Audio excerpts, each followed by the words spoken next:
And we are live.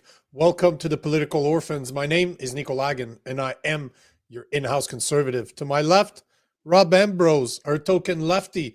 And as always, we review what's in the news. Our goal is simple. We just want to show you that a lefty and a righty can actually get along. And even if we don't agree, you know what we do? We have a normal conversation like human beings. Because remember something, common sense has no political affiliations. What's going on, bro? How's it going, brother? How was your weekend? We got a busy day today. It's going to be a busy week. Yeah. Not even started yet, and it's going to be a busy week. Yeah, but it's going to be good though. Yeah, man. But I'm happy, bro. This weekend was cool, man. I'm going to Kelowna, BC. That's right. Yeah, tell us about that. In 2 weeks. I've done a lot of content with an organization called Vaccine Choice Canada. They are they're often referred to as an anti-vax organization, but it's a Canadian organization that's been, I think it's been around for 40 years.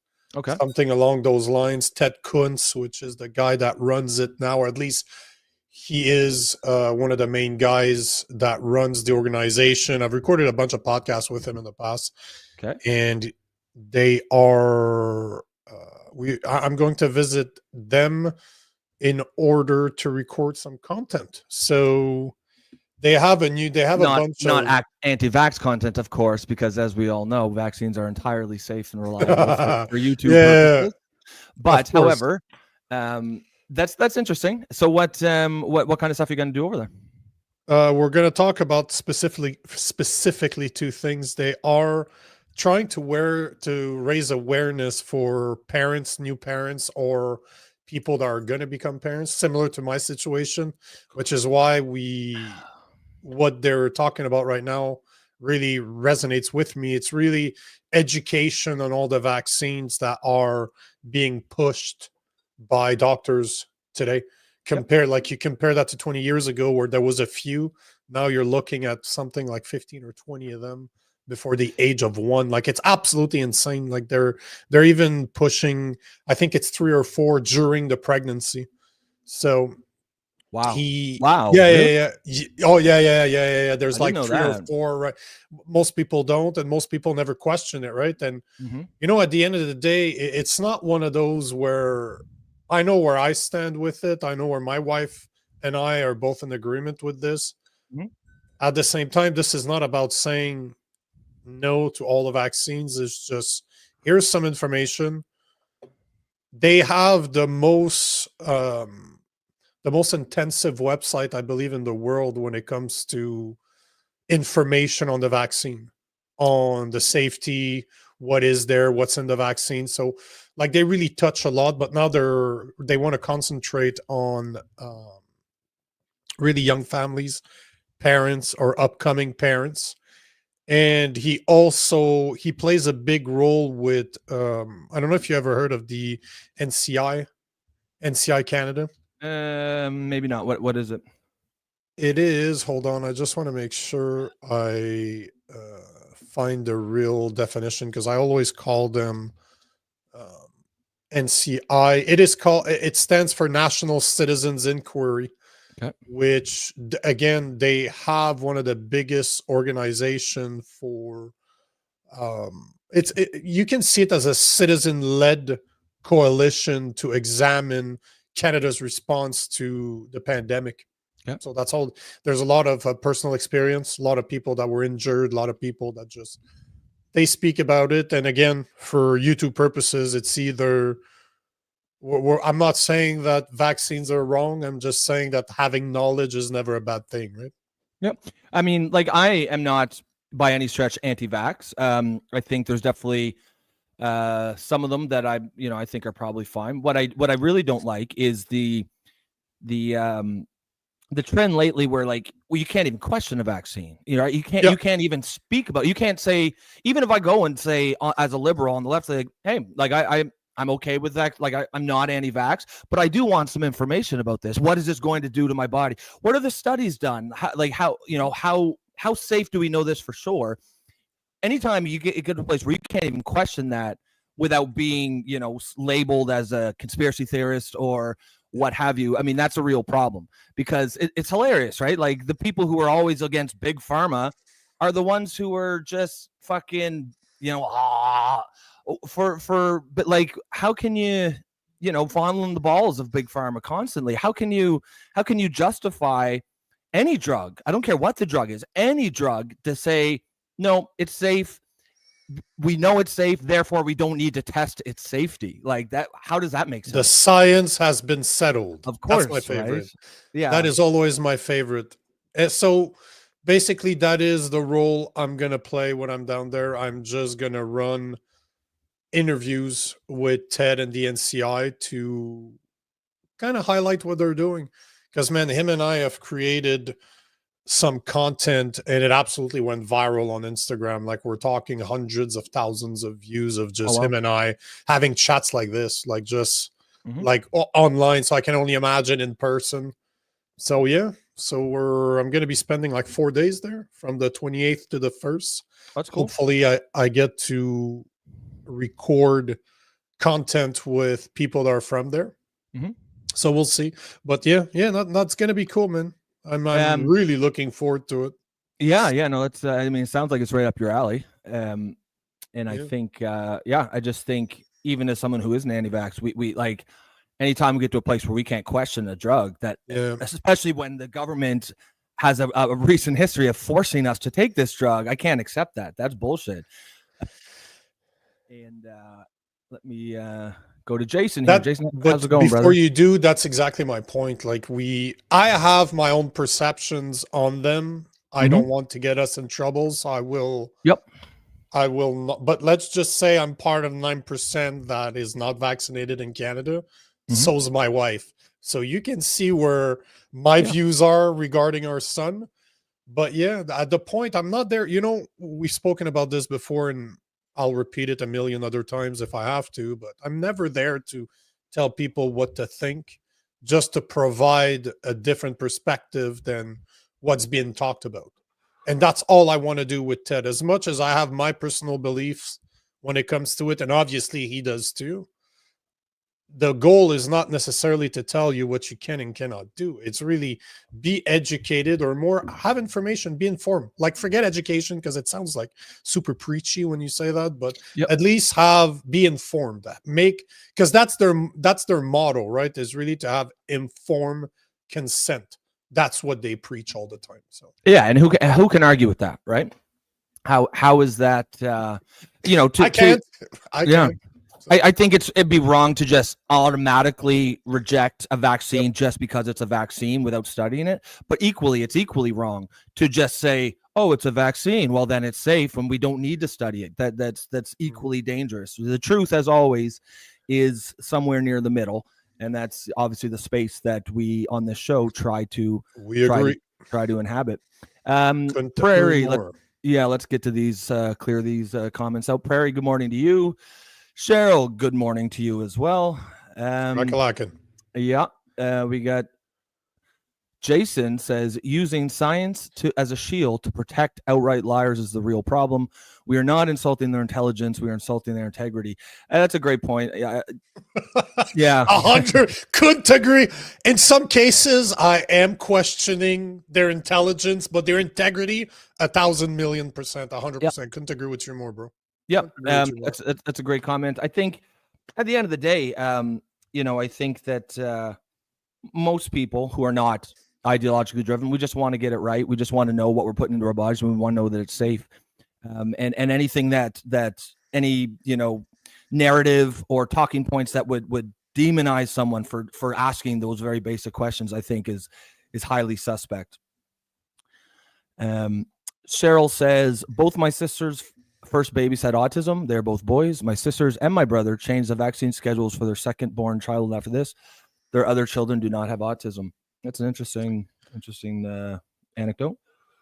The part that I find very interesting about all of this is when you start looking at how how the kids are doing in the Amish world compared to ours. And obviously they live a very different life. It's not just the fact that they don't have the vaccines, but it's, to me, they're just part of a whole. It's a multifaceted thing.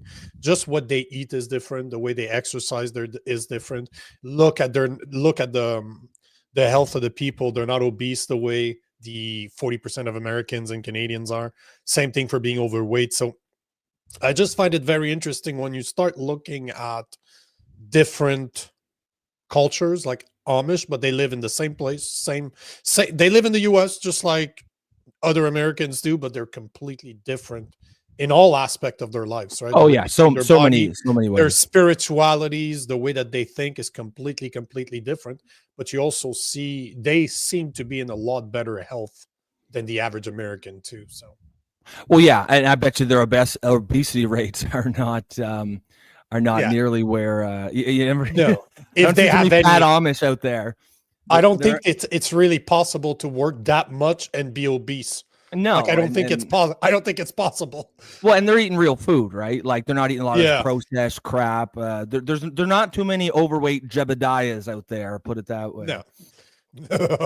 No. That's I'm just looking right now. They say that so if you look at that's from 2018, but I know what the real numbers are for Americans. It's between 40 to 42%. So let's call, sake of argument, let's call obesity? it 40%. Yeah, 40% of Americans are obese. They say that less than 4% of Amishes are so 10 times less. Well, yeah, and there's just a tiny bit of a difference, right? Like just their lifestyle is completely different. How they eat is completely different. So yeah, they're definitely gonna, you're gonna see that in obesity, but you're also gonna see it in other things too, like autism rates. I think, it's certainly it actually provides for a pretty interesting sort of almost scientific experiment because you've got an entire population that is essentially segregated from society in a lot of their behaviors and lifestyle patterns. So yeah, I feel like in a lot of ways we could learn a lot of stuff from them. They say, just as an anecdote, the American Journal of Cardiology says that the Amish men walk around 9 miles a day, 7 miles for women. That's insane. Yeah, I wonder how many 2,000 steps. That's I was gonna say. I wonder how many steps that is. Because we got people. We're over here be like, oh yeah, I got my 8,000 steps. Like, bitch, you just walked to the store back. Like, come on. Yeah. Jason says, so on average, it's 2,000 step in a mile. So they average something like 18,000 steps and 14,000. And that's just their walking. Steps. Then they've got they're just probably normal day-to-day lives. I doubt that and they don't wear the watch, right? Yeah, exactly. Right. Yeah. Yeah. They don't... At least I don't think so. No, I suspect that would be against their beliefs. Jason says the Amish would be a great vector study for the ones who were jabbed and not jabbed to get the real science, but they won't do it. And of course, I think we know why they won't do it. But that's a great point, actually. I would be curious to see what what the death rate in COVID was. Was it any higher than the public at large? And maybe it was even lower. And that would really obliterate some narratives too if we found something else about that. So Cheryl, I think, is mad at me. She keeps on calling me Nicole. Does she wear? Oh, no, I think that's just that one. She called you Nico up here. That's funny, but she says. But at the bottom, she calls me Nicole. Yeah, there's no cancer in the Amish either, eh, Nicole? Interesting. That's just on the weekend, Cheryl. Yes. You do not get to call me like that. Yeah, it's during the week. I'm a man during the week. Okay. I only identify that way on the weekends. Yeah, just on the weekends. That's hilarious. We got a bunch of stuff, by the way, guys, over this week. Before I forget, I want to bring that up. We do have instead of Jason being here on Wednesday, we're gonna have Andrew Kaufman. If you guys know anything about vaccines or the people that, how can I say this without getting in trouble? people that are questioning. Oh, there you go. Questioning is a good word. Yep. If you've ever questioned the vaccine, you know exactly who Andy Kaufman is. Dr. Andrew Kaufman is going to be with us on Wednesday at 1 p.m. Eastern. Rob is not with us on Thursday. Yes. But luckily, we have a better looking, intelligent lefty that will join us. Jason will be with us. So instead of being here on Wednesday, he's going to be here on Thursday. That's the true great replacement. Jason sliding in here on this show. Yeah. He's just coming in to replace our Robbie lefty. Yeah. And we also want to let you know that we will be covering the debate on Thursday. So there is the federal election leader debate on Thursday. That is the 17th at 7 p.m. Eastern. Rob and I will be covering it. So if you want to hear our extremely intelligent comments during the and debate, why wouldn't you? Exactly. We will be covering it on Thursday. And also on the 28th, on the day of the election, Rob and I will do an election coverage as well. We haven't figured out the I feel like the debate will be a good sort of test case because we do want to do it live. We're going to stream, the debate live, and we're going to just be in the corners, and then during breaks we'll give our takes. So you don't need to watch the debate, or just pause it. Yeah, we're talking crap like because it's live on YouTube. If we pause it, will it just pick up where we left off when we press play again? Or I believe so. Okay, well that'll be good then. Well, we'll figure it out. Yeah, because I've been on live events where like the CPAC with Jason Laving, but I've never ran it. So it'll be a good test case. But yeah, we're gonna do it. We're gonna do it live. We're gonna have the debate here on so you don't need to watch it somewhere else. You're gonna get everything here. It's a watch party. Come watch with us. Join us. And that's the goal. Like we want to do that for the future too.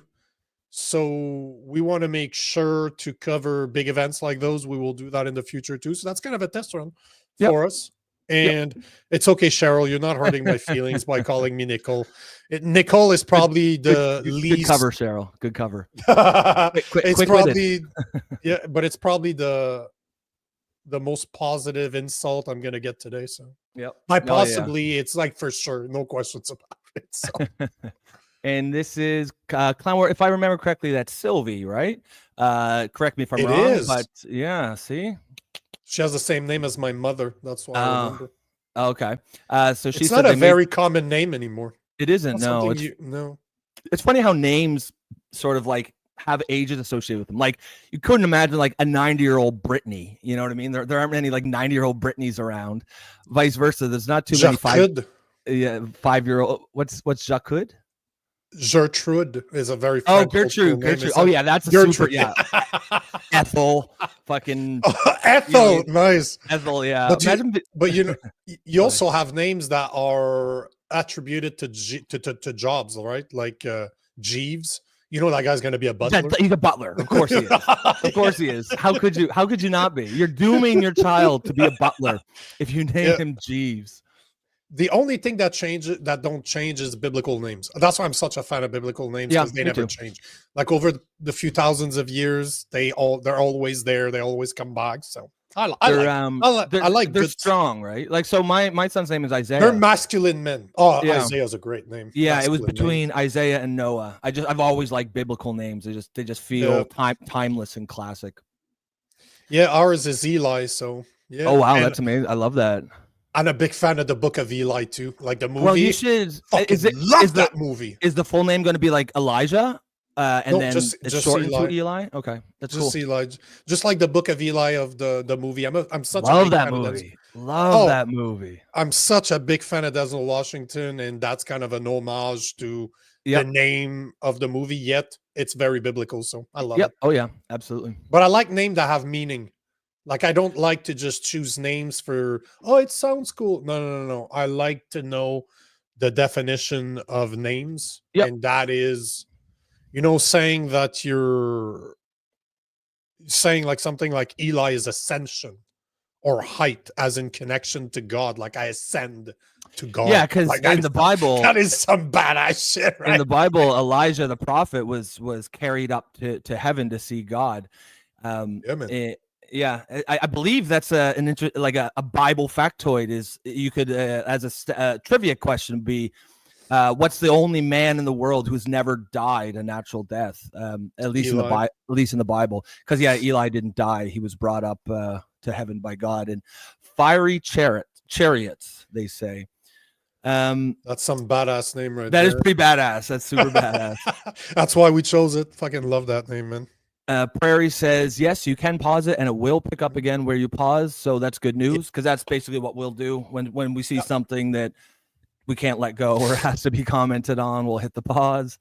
But yeah, so guys, if you're, you don't need to watch anywhere else, just watch with us. And, it's a watch party. You can chime in, of course. And now that's the whole point. Yeah, of course.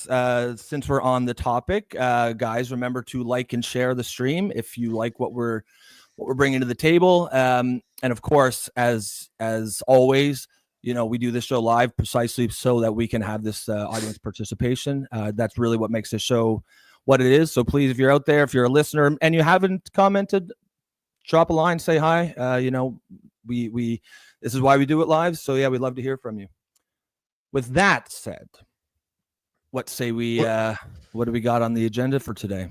So we're definitely going to provide you guys with a Mahmoud Khalil update, because that sets a very interesting precedent. It does. We have an update. Not that I don't know that I can call it an update, because we haven't really talked about it. But Abrego Garcia, which is like night and day. This is where I think is he the gay hairdresser? Yeah, exactly. Okay. No, Abrego Garcia. That's the dude that was illegally deported. You know what I'm talking yeah, about. That's what I mean. I believe he was like just a gay hairdresser, or maybe, like they missed. So. I think maybe there's another guy, but there was one of these guys, and he was like maybe he wasn't gay. I just assumed he was. Probably shouldn't have assumed, but he's a hairdresser, and he had like some tattoo that was mistaken for gang tattoos. And it turns out, I believe that's him. So we're gonna. Not necessarily giving an update, because I don't think we really approached the subject before. No, but that's an interesting that I don't like that one at all. I really don't like what they're doing right now. So this is where I find it interesting, because on one side I agree with what's going on with Mahmoud Khalil. I really don't agree with Abrego Garcia, and the response from the Trump administration. I don't agree with it either. Yep. We're going to give you a tariff update, because obviously that's always moving. So it's probably going to be on the agenda every fucking day for the next few weeks, at least until Trump figures it out, I guess. Yep. I definitely want to talk about Bill Maher, the backlash that he's getting for some comments that he passed on Friday night. And of course, we have an update for the Canadian election. And luckily for you, I watched 34-minute interview this morning of Pierre Poilievre and Carney went on the most popular French TV show in Quebec, which is Tout le monde en parle. Everybody talks about it, is the translation. So you don't have to worry about translating it, because I did. I listened to that whole fucking piece of shit interviews. Oh, it's terrible. It's so softball. But we're so biased in Quebec. We're so liberal. Yeah. Even though it was softball, either way, I have like probably one page of note of everything they talked about, and so I'll give you an update, so you guys don't have to watch it. I don't suggest you do, but if you feel like falling asleep tonight, that might be the perfect thing for you. We watch it, so you don't have to, or yeah, so you don't have to. yeah. Because it took me an hour, right? Because I'm letting it go, I'm repeating, I'm writing down what they're actually saying. Yep. But there's a part that I posted about this morning, and I'm going to repeat it today. But there's something that they said. I'm like Carney B admitted to something this morning. Carney B. Yes, I remembered. Yeah. Carney B admitted to something this morning, and I don't understand how liberals can still vote for him. Like, I don't understand what he said yesterday on the show. I don't understand how people can still vote for him. And so that's for later on. Okay. And Sylvie is saying that she can't stand Guillaume Lepage, and you're Is absolutely that right. the You know, is that the that's B the the Bloc Quebec no, no, Quebecois no, leader? no. Guillaume Lepage is the main guy for Tout le monde en parle. He's the one that runs the show. He's been running it for 10, 20 years. He used to be part of a comedy sketch show years and years ago called Rock et Belles Oreilles. But all to say that I used to live on the plateau, like super trendy area in Montreal, Mm-hmm. and he used to train at the same gym as me. Like like Guillaume Lepage would used to show up Okay. to do some privates, and he's a low man. He's a tiny low man, and he's one of those that I've looked at him because I recognized him, and even years ago I did not like him. Like he's liberal to the max. Like liberals can't do no wrong under him, but he's just a little twat. I really like that word, by the way. Yeah, it's a great word. And yeah, I know, right? Lepage Yeah. actually trained. Yeah, I agree. But like a very, very effeminate man that looks down, like he looked at the ground in public. Like he's surrounded by guys that are 220 pounds of muscle, and Mm-hmm. that little guy's just showing up with his trainer, and he's not comfortable to be there, and he's just he looks a lot cooler on TV than in real life. He's just a little boy that you can just, hey, a little bro, bitch. move. Yeah. I'm not going to call him a bitch. I'll call him a twat. I'm stealing your expressions. I kind of really like that term. It's a great word. I like twat. Well, it's because I like a word that my wife absolutely hates, like cunt. That is my word, but man, women dislike it. And I know we have a lot of women watching, and I would never call any of them that. I like that word because I don't care which language you speak. Exactly that it's not good. Yeah. Even if you don't understand English, I call you a cunt. I insulted you. Oh yeah. But twat will do just fine.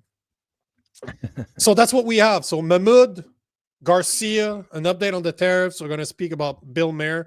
If we have the time, and since Jason is there, I have a video I found from Stephen A. Smith, something that he said loves over that guy. the weekend.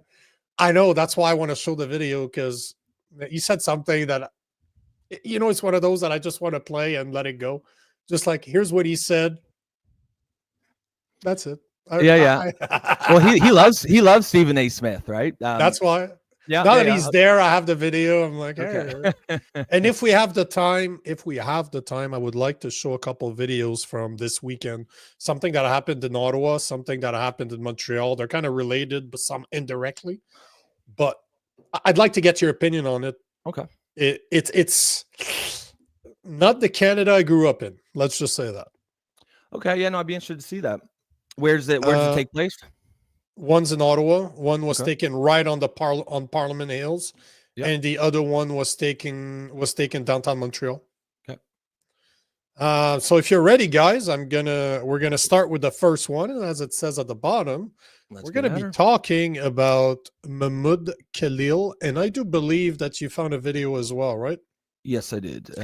So we'll start with mine because mine is more serious. I believe yours has Bill Maher and what's his name? Pierce Morgan. Guy? Yeah, Pierce Morgan. So we know that it's going to be more, let's just call it not as serious. Okay. Before we start, should we either you or me want to give some context about the Mahmoud Khalil case, just in case? Yeah. So you guys remember he's the Columbia student that was the main negotiator for the Free Palestine protests that happened at Columbia. That's during the time where there was break-ins or occupying of the Hamilton Hall. Destruction of property, harassment of Jewish students. That was a big thing. Yep. And about a month ago, he was arrested by ICE and sent to an immigration jail in not Alabama. It was in Louisiana. Thank you. So they've been trying to get him out since then. But over the weekend, there was an immigration judge that ruled against Mahmoud Khalil, saying that he could be deported based on Trump's administration saying that he is a threat to foreign policy. So here's a video I found from ABC that goes into more detail to explain what's happening. But it's funny. Let's watch this. Yeah, it's funny. When he was arrested, of course, a lot of the discourse from the left was where's the due process? Where's the due process? And it's like, there it is. There it is. That's due process. He went in front of the judge, and it was determined that he could be deported. I mean, you may not like the result, but that is due process. To the court battles over the Trump administration's deportations. An immigration judge ruling the Columbia grad student who led pro-Palestinian protests can be deported based solely on the administration's claim that he threatens foreign policy.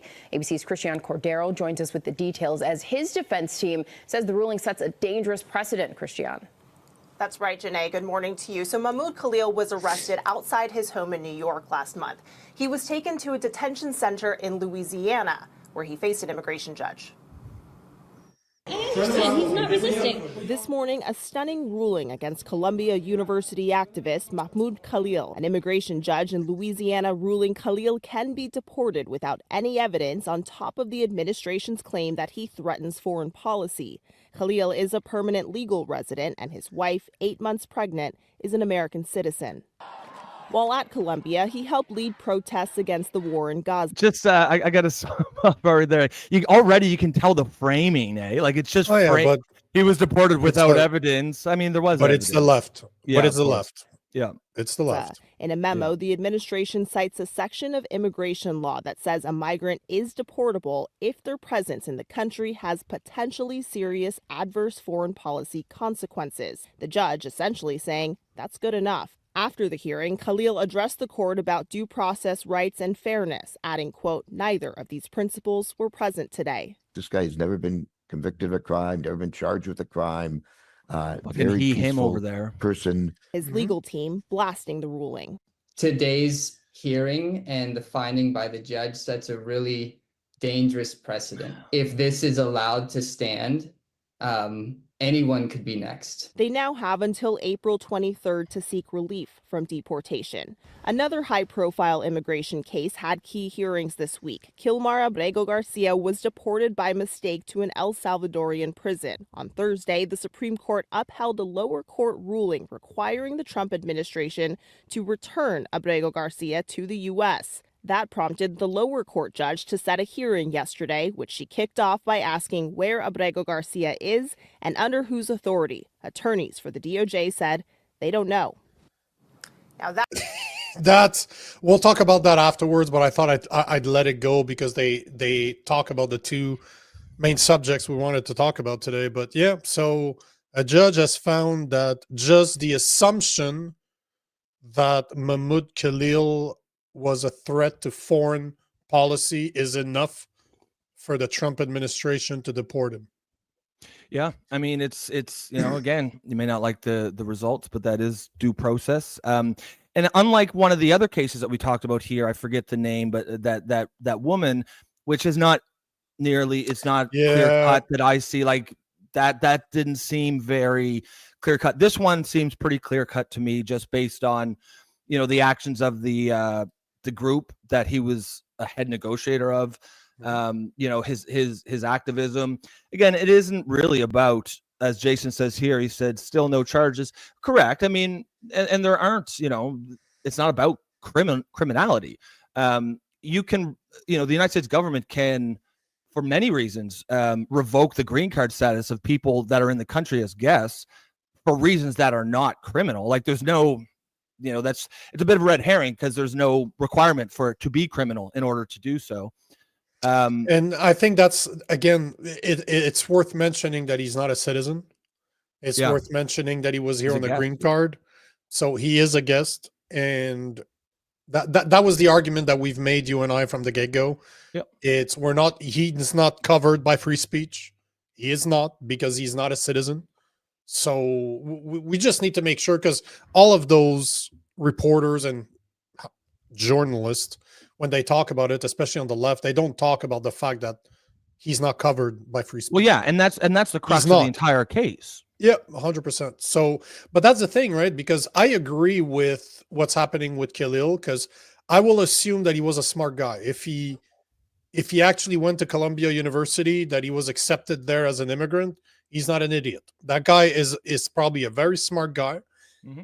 And you're never going to be able to convince me that he didn't know what he was doing, that he didn't realize that there could be consequences to his actions because he was on a green on a green card. If he didn't realize that, well, he's not as smart as I think he is, and I don't think you can't claim ignorance on that one either. You should have known better. No, exactly. You should have known better, and it always goes back to what we said from the beginning. Remove how you feel about the deportation. Is this really the type of guy that you want as a green card holder or an immigrant in your country? And I think it was Marco Rubio that said that if he would have been honest from the get-go and say that he was coming here, that he would protest while he was here, they probably wouldn't have accepted him in the first place. So it'll be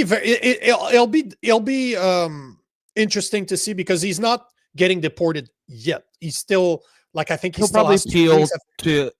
No, but the judge gave him the judge gave him enough time to defend, and clearly, he has a bunch of lawyers. I think he has until the end of the month, if I remember correctly. So I mean, this is due process. I agree. In action, right? Yeah, and Jason agrees here. He says the ruling is not a dangerous precedent. The ruling had to be made for it to go to SCOTUS, and I think this is where we all see it going. Probably. I hope it does. I hope it does too. It does. I want this to have the media coverage it deserves. I want this to go to federal court if it has to. Like, I want this to be set as an example so that we understand what can a visitor do, clarify and it, right? Can do. Make it clear to people that they don't have free speech, that there's certain limitation to what they can do because they're visitors. So sucks for him, but at the same time, you painted a target on your back, bro. Yeah, and also, I mean, I would probably disagree a little bit. Say he doesn't have the First Amendment protections. He does. Like, First Amendment protections just make sure that you can't be charged with a crime for your speech. It doesn't, like, and he has that protection. He's not being charged with any crime, but it does not mean that guests in the country cannot have their green cards revoked for their speech if it deems to be detrimental to the interests of the United States, and that's a entirely should be non-controversial thing. So Jason here says Israel's the only country where we drop everything we are doing to simp for.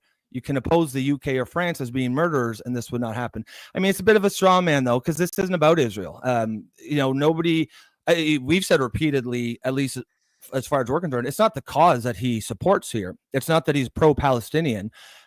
It's the actions that he's doing, the destruction of property, the harassment of Jewish students, being a leader in an organization that on their manifesto, they call for the eradication of Western civilization. None of those things have anything to do with Israel. And if there was a pro-Israel person who was doing the exact same things, I would say the same thing. Calling them out. Get the fuck out. Yeah, agreed. So it's it really isn't about Israel. Tony G says, sounds like he should have been charged with multiple crimes before they finally caught up to him. I mean, that's it. But technically he's not wrong, because he was the lead negotiator, and even the left is calling him that now. At least they're being honest about that part, where he was considered the main negotiator during the protests. And during those same protests, they broke into Hamilton Hall, they occupied it, and he got no consequences for it. Yet the same people are calling out Trump for his role that he supposedly played in January 6th, how he should have been held responsible.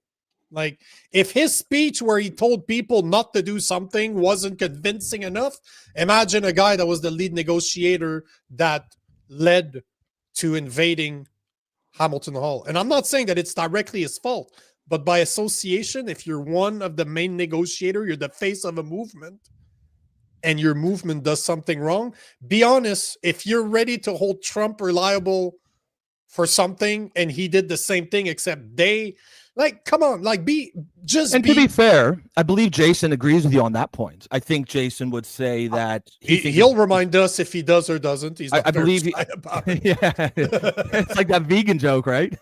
Yeah. Oh, yes. Yeah. How can you tell? Oh, don't worry, they'll tell you. Jason here, and actually after this, I'm going to play my clip, because I'm glad Jason's watching, because I'm actually it brings up an interesting question that I'd be curious to see what Jason's take on is. But he says, this is not the United States of Israel. This is the United States of America. Free speech is not only for citizens. And by the way, he led no group, committed no violence. I mean, okay, we can certainly debate on what leader of a group means. I would say if you are trusted enough to be given the lead negotiator status, you're a leader of that group.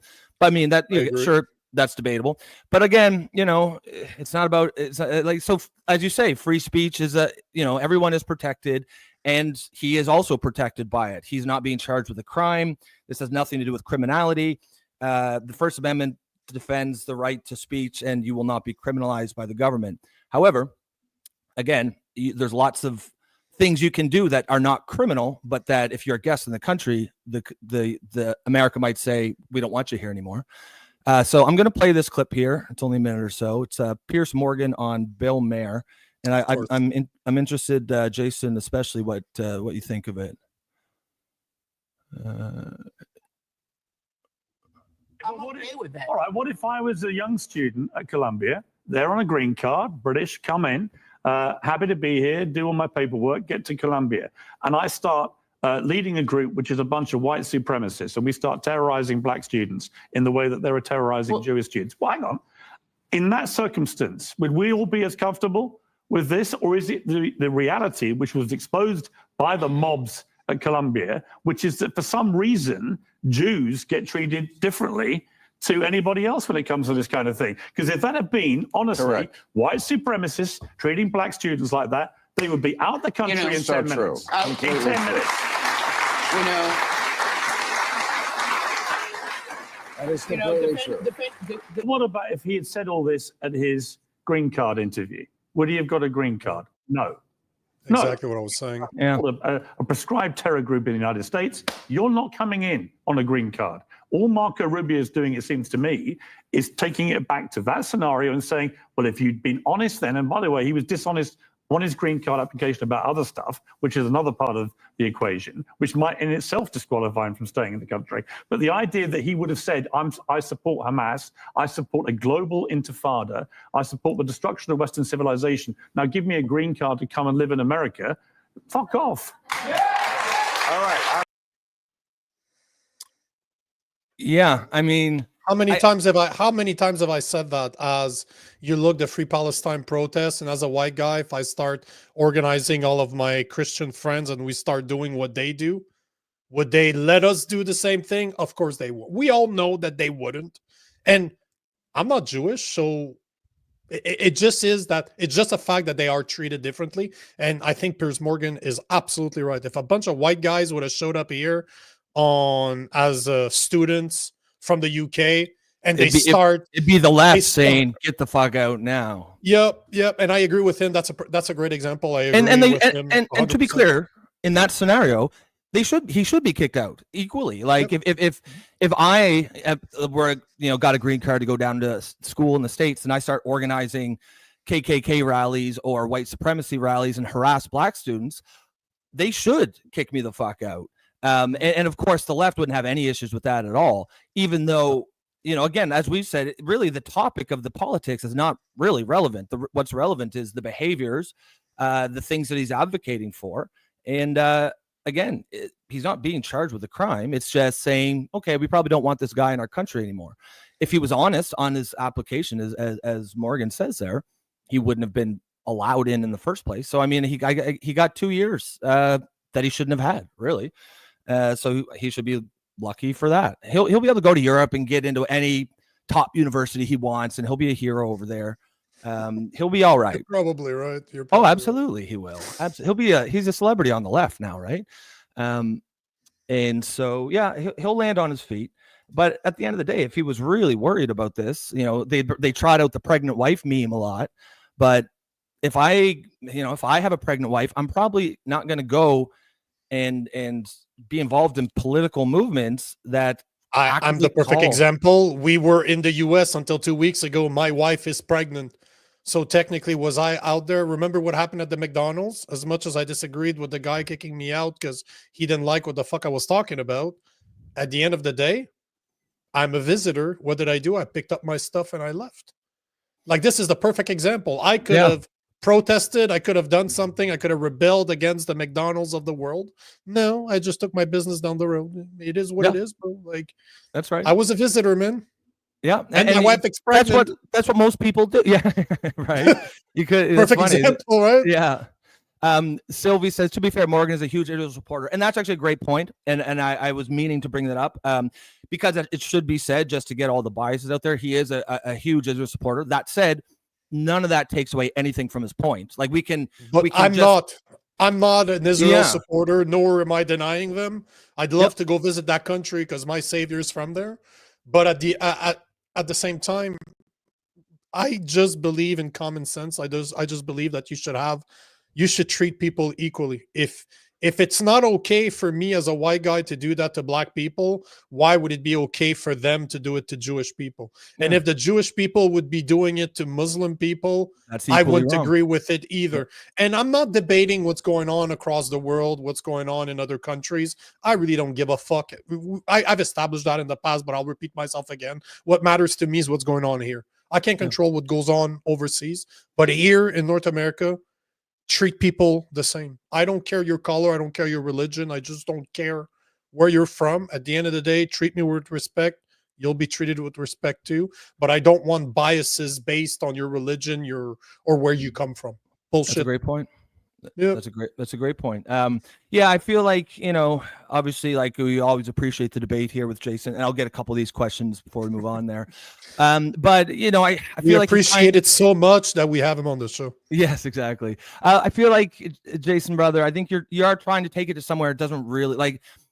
I'm sure there are some people who are making it about Israel and Palestine, but for me, it isn't that. It's just, what are you doing? So he says, you honestly believe this is not about protecting Israel? And Western civilization does not mean USA, and by own admission, he was a negotiator, not the instigator.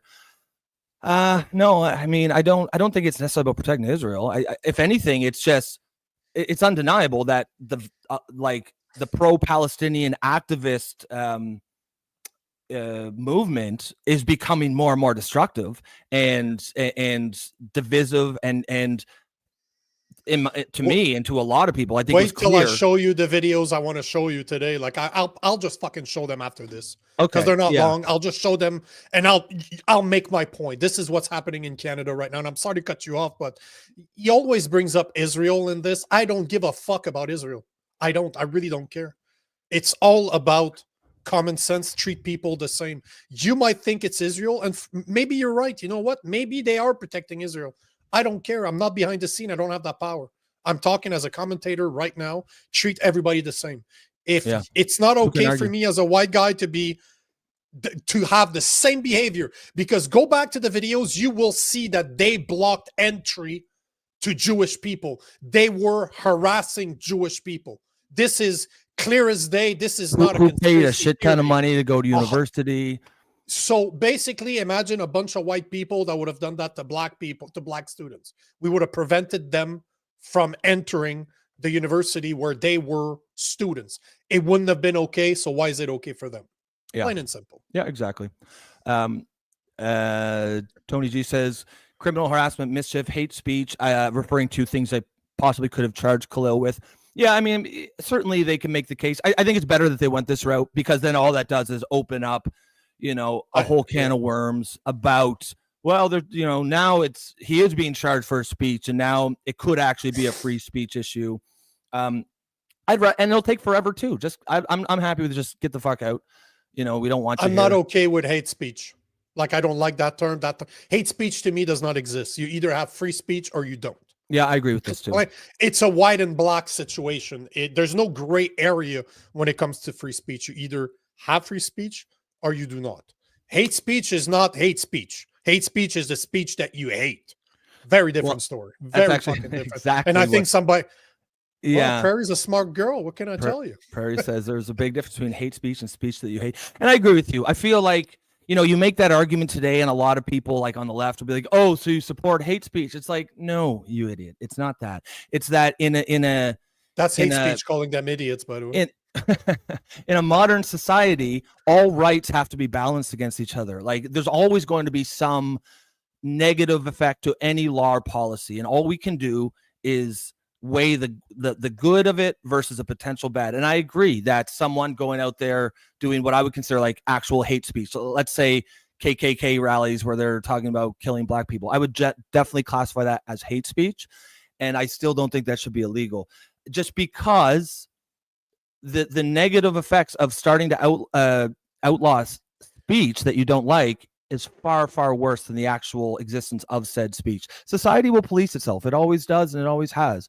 Like someone who is, overtly racist will generally not thrive in modern society, because society is not overtly racist, right? If someone puts their full name and picture and does a big tweet about how racist they are and they hate black people, good luck getting hired by any company in Canada or the United States, right? And that's the way it should be. But that's an example of society policing itself. We don't need the nanny state telling us what words we can say and what words we can't, because I promise you that never ends well. It never ever does. But Jason has a perfect, and this comment from Jason, he's bang on. He agrees with me on hate speech because we don't trust the arbiter of hate speech. Who gets to determine what's hate speech? That means me criticizing the government is hate speech. Like, this is what's going on. And that's Canada. What it will be. And that's what they'll bring it to. Of course. But that's always, as soon as you give the power to someone, that means that someone can tell you what you can and cannot say, because anything can be speech. Me telling you you're wrong could be a hate speech because it makes you feel bad. It hurts your feelings to hear that you're wrong. Hate speech. So anything can be hate speech, and that's why I don't believe in hate speech at all. Fuck hate speech. I know. Actually, I'm gonna just show something here, just because it's right up this alley. This is an example of where this leads to. This happened in the UK. The UK is fucked right now in a lot of ways. And France, yeah. This guy, I don't know if you saw this here, but this guy. Oh, there's so many of them. It's hard to keep track. Yeah, he's being harassed by cops, potentially arrested because he told someone to speak English. He may be arrested and charged because he told someone in fucking England, he told them to. Now, is that rude? Sure, probably. But if you want to criminalize rude speech, like, you're an autocratic psychopath who I do not want to exist in the same society, because that's insane. So I'll just play this short clip here. It's only 50 seconds. You might film some of this interaction with the mayor. No? Because if you do, that would be really handy for us. But apparently during some conversations between yourself, apparently you have alleged, we weren't here, so I don't know you've said it, but you've alleged to say, speak English. Or was that effect? Speak clearly. No, the gentleman's partially deaf. Yeah, he can speak clearly. Yeah. So I couldn't even hear him. No, and that's fine, and that's why we've just come to speak, because potentially someone could perceive that as a hate crime. Did we just know this was going to happen? Yeah, like, if that doesn't send chills down, that's just such Big Brother. Like, you can draw a direct line between this and literal Big Brother type scenarios once you go down this path. And so I know, we won't go down that rabbit hole anymore, because it wasn't really about hate speech, but just in case anyone's sort of listening, like, it's one of those things that sounds good, like, oh, who would be against hate speech? But you have to understand it will never, ever, ever be used just for that. What they call hate speech hate speech laws will be used to criminalize unpopular speech that goes against narratives. And that's V for Vendetta. V for Vendetta is a great movie. Talks about that. Look at 1984. You know what? I love 1984 by George Orwell, but the thing I don't like about it is that it doesn't explain how they got there. It picks up where in the dystopian world already.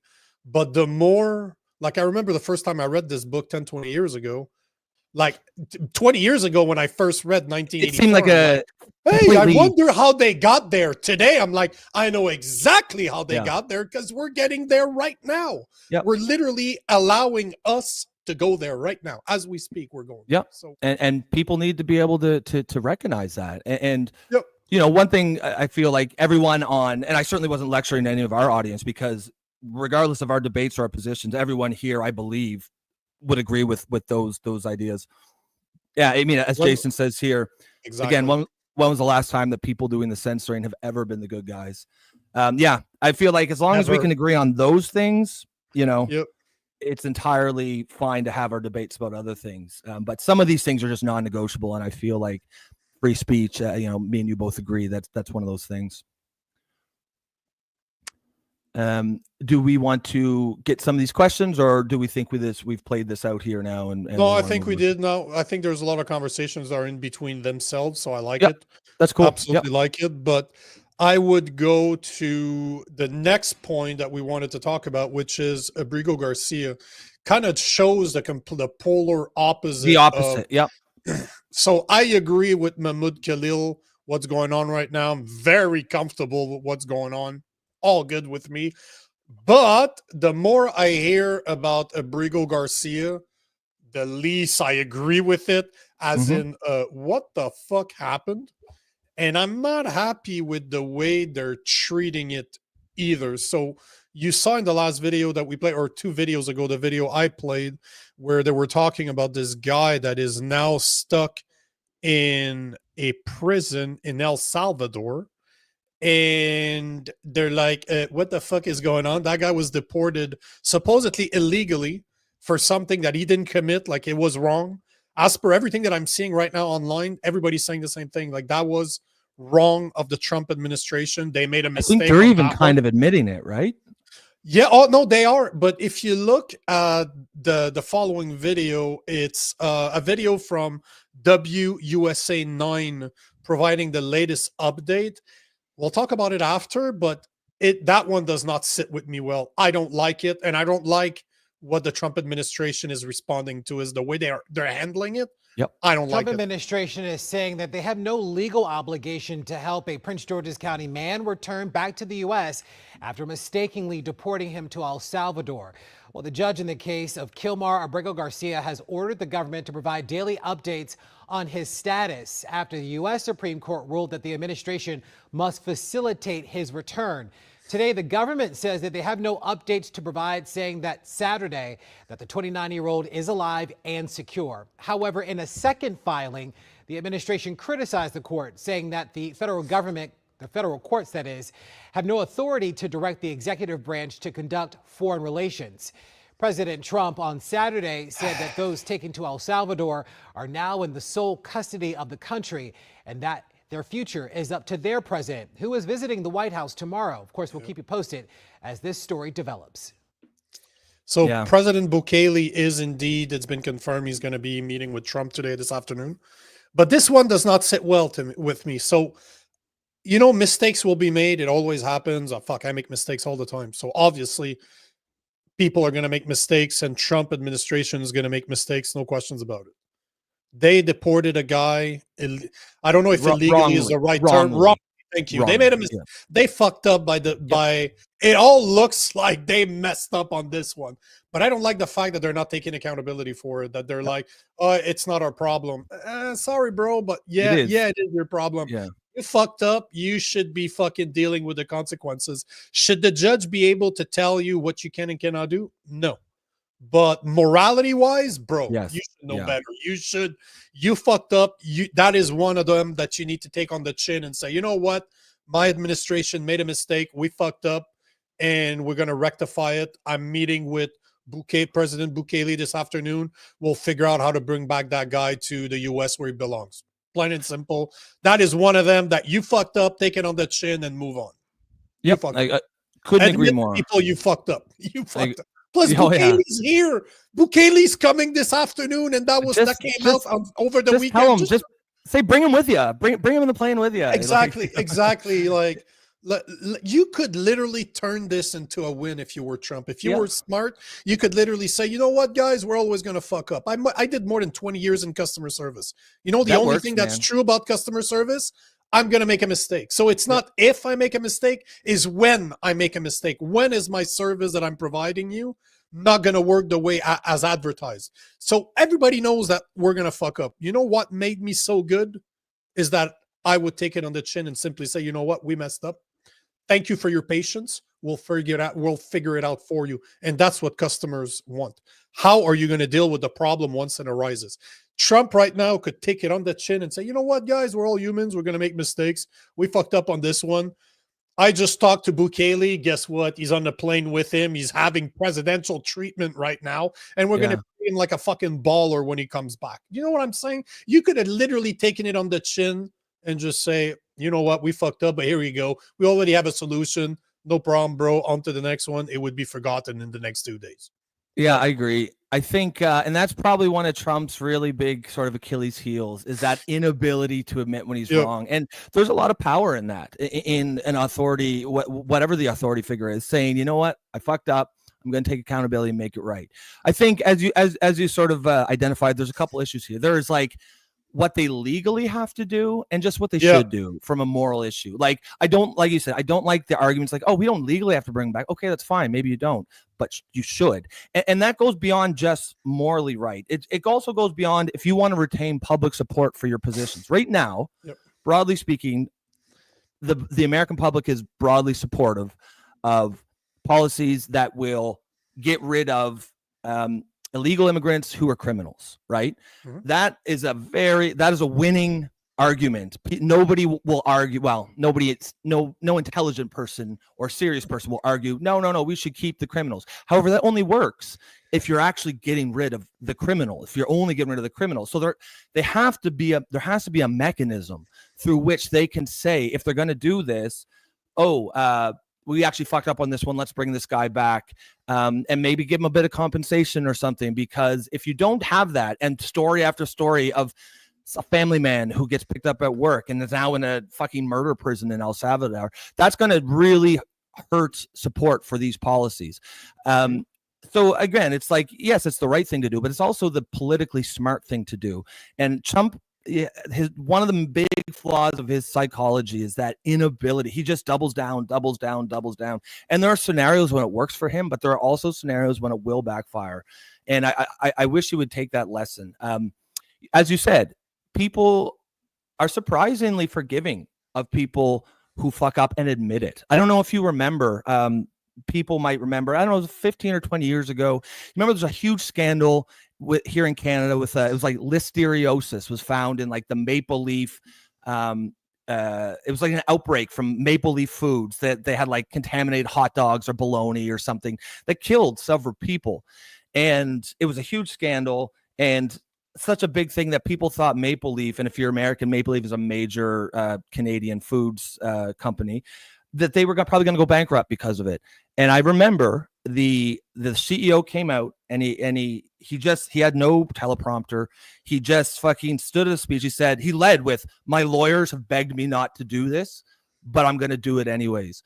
We were wrong. Essentially, we fucked up. We hurt people. We're taking accountability. Here's what we're going to do. Here's how we're going to fix it. And to this day, that story is taught. My brother went to he got an MBA, and that story is taught in business schools as a way to do damage control for companies when they're facing that sort of thing. So and Maple Leaf rebounded stronger than ever. People understand mistakes. What they don't like is people who will double down and just refuse to admit they were wrong. And I'll just take but before you do, one of the biggest problems that we see with Trump is he's not a humble person. No, he isn't. And this to me is one of the biggest flaws of his character, is that he refuses to be humble.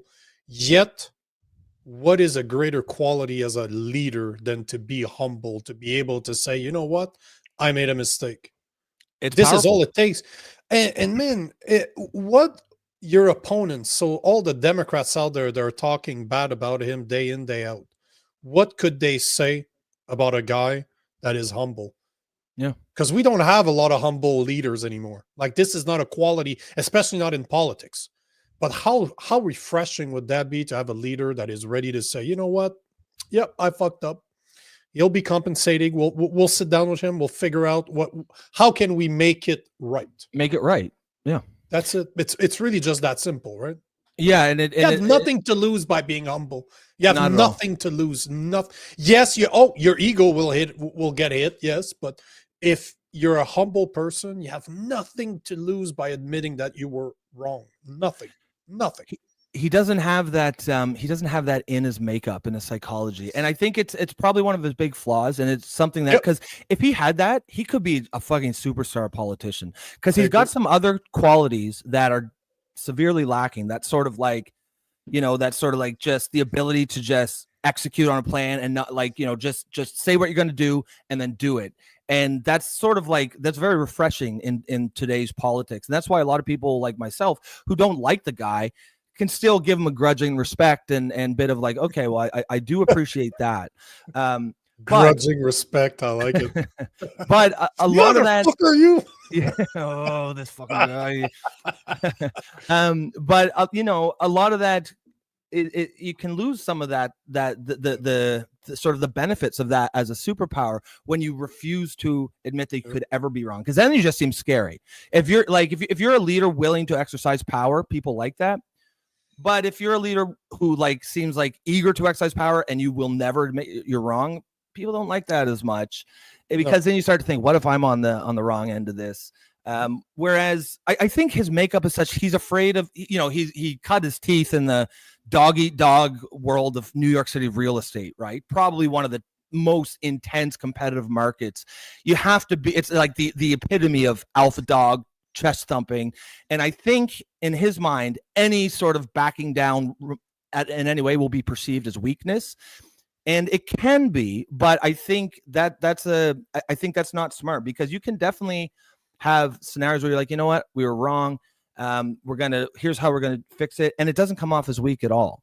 And in fact, it's a very effective leadership style. And I don't think they'd be effective in convincing Trump to be like that, because it's Trump. It's baked into his DNA basically. But I think he could get a lot more mileage, just politically speaking, if he adopted that once in a while. And it's a long game. It's the long game at this point. Yeah, like he hasn't even been there for 100 days yet. That's wild, bro. You're gonna fuck fuck up again. One thing I can guarantee you, Trump is gonna fuck up again. Just be humble, man. There's so much information today that's going on. Every single time you open your phone, there's something else going on. Right? People are going to forget about this, but it will only drag on if you're not humble. If you're humble, give it a couple of days, it'll disappear. There's so much going on, but people will remember that you were humble. They might not even remember why you had to be humble, but they remember that you did. Yep, I agree with you. I'll never understand why it's such a hard thing to admit that you were wrong. Yeah, I mean, obviously, you want to. I think a lot of guys like Trump just sort of, again, they perceive it as weakness. And of course, you don't want to be a simp and just go around admitting you're wrong all the time just to make things easier. You have to actually be wrong. But if you actually are wrong, and if you ever, I do feel like, being an adult and being a man, sometimes you do need to look in the mirror and be like, you know what, was I wrong? And sometimes you're like, you know what, I mean, I've went over this many times and I wasn't wrong. I know that what I did is right. And that will, you should have this sort of, moral fiber to stand up in that scenario. But by the same token, if you actually do that and you're like, you know what, I probably was wrong. Like, it isn't a sign of weakness to go and admit that and to take accountability. And the thing is, too, is that if you look at it this way, he's probably not the guy that took the decision on this. It's somebody that that's a good point. It's somebody that he chose. So as a leader, you need to be able to take blame for somebody that works for you. Mm-hmm. Just take it on the chin, man. I don't understand what the big deal is. You chose your cabinet. The people that are there work for you. They're going to make mistakes. They're just human beings. Why not just, you know what, guys? My bad. I should have been better. We're going to make mistakes. We're going to make sure this doesn't happen again.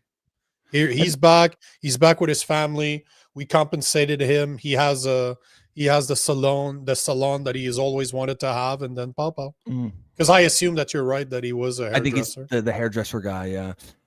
But yeah, and that's a good point too. Like in the context we're talking about, it's not even like Trump personally, did that. So he can just say, listen, it happened. I didn't do it, but it happened under my watch. And as a leader, I'm going to take responsibility. Here's how we're going to fix it. That's a sign of strength, in my opinion. Not couldn't agree with you more. I agree. Joe Strauman says it's called malignant narcissism. Yeah, I mean, I always like your positivity, Joe. It's tough. It's tough to diagnose that kind of thing. But like, if let's say Trump took however they diagnosed that, and it was found he had that, I wouldn't be entirely shocked. And I bet you I wouldn't be surprised at all. Are you kidding me? No, of course not. But I bet you'd find a lot of leaders have some version of narcissistic personality disorder. They pretty much all do. If you look at the psychology behind it, to be able to take the type of decision that they take every single day, they have to be able to separate themselves from the outcome. Yeah. And often the outcome impacts so many people. You need to be able, you look at leaders, they're most often than not, they're not only narcissists, but they are sociopath. Yep. And what's the number one thing of a sociopath is the lack of empathy. Think about it this way, man. You run a business with thousands of people in it. At one point, those names just become numbers on a spreadsheet. And if you make more money canning some than keeping them all, guess what? People get cut. That's why I would never be able to run a company like that. I couldn't. I can run a small team maybe because you interact with people. They say tribalism finishes at about 100 people. When you don't know those person, personally, when you don't have a name on a face to a name, or you don't interact with them, you stop caring, and big companies start fracturing. Yep. And you need to be. It's so bad to say that it needs to be like that because it shouldn't have to. But most of those leaders are not only narcissists, but sociopaths. Sociopaths. Yep. Yeah, that's right. They have no empathy, unfortunately. Yeah, and it might almost be paralyzing if you're too empathetic. How could you make decisions? Because there's always going to be somebody that's getting hurt, right? That's why I couldn't run big companies like that. Like I've had 7 employees in the past, and I took no salaries in order to make sure my guys were getting paid. You know what I mean? Yeah, and that's not always the best way to do it, to run a company or a business or a country or what have you. Sometimes I care. Unfortunately, I care. Yeah. Yep. I agree. I think it's unfortunate. It's probably an uncomfortable conversation, but there might actually be some value in having a sort of sociopathic leader in some scenarios, as long as hopefully there's some guardrails put in place. Some guardrails put in place to make sure that they don't, fucking fuck shit up completely. But fuck shit up. Okay, I like an overly empathetic leader could probably find themselves paralyzed and be unable to make any decision. Well, I don't know if it was with you that we were talking about this, but his chief of staff is a woman. No, it was with Kaylor Betts months ago. Yep. So Trump is the alpha leader at the top, right? And then he chose a woman as his chief of staff, and Kaylor Betts, and I'm pretty sure it was him, he explained it in a way where he said, Trump is not going to take decisions based on emotions, but he has a woman that can correlate what he's saying in a way that will be emotional to his staff. Like he can be, because sort of like a filter or something. Even more than that, a filter is not enough. If you look at you look at families, who keeps a family together, who's the glue in mother, families, right? It's always there's a matriarch somewhere, because a bunch of dudes, we don't keep fucking families together. Are you fucking kidding me? We're fucking terrible at this shit. We're terrible at it. There's a good reason why women can have children and not want to kill them when they're born. That's not something that men can do. Like, we couldn't carry a child for 9 months. You could say we push the family forward. Maybe we help the family achieve its goals. The women keep the family together. We keep it safe. We keep it secure. Protection. We build an environment where women and kids can thrive. But we are not the one holding that environment together. We give you that protection, that providing, and what happens within. This is why having a matriarch, having a partner, a feminine partner that understands her role is key, is absolutely key. That's why men and women go so well together. Well, and that's a great point. And when you see it like that, you really realize, like, as opposed to a lot of what seems like the battle of the sexes that goes on and social media, we're actually partners together, right? Like without the men, without the women, nurturing the family, acting as the glue, keeping it together, then there is no family.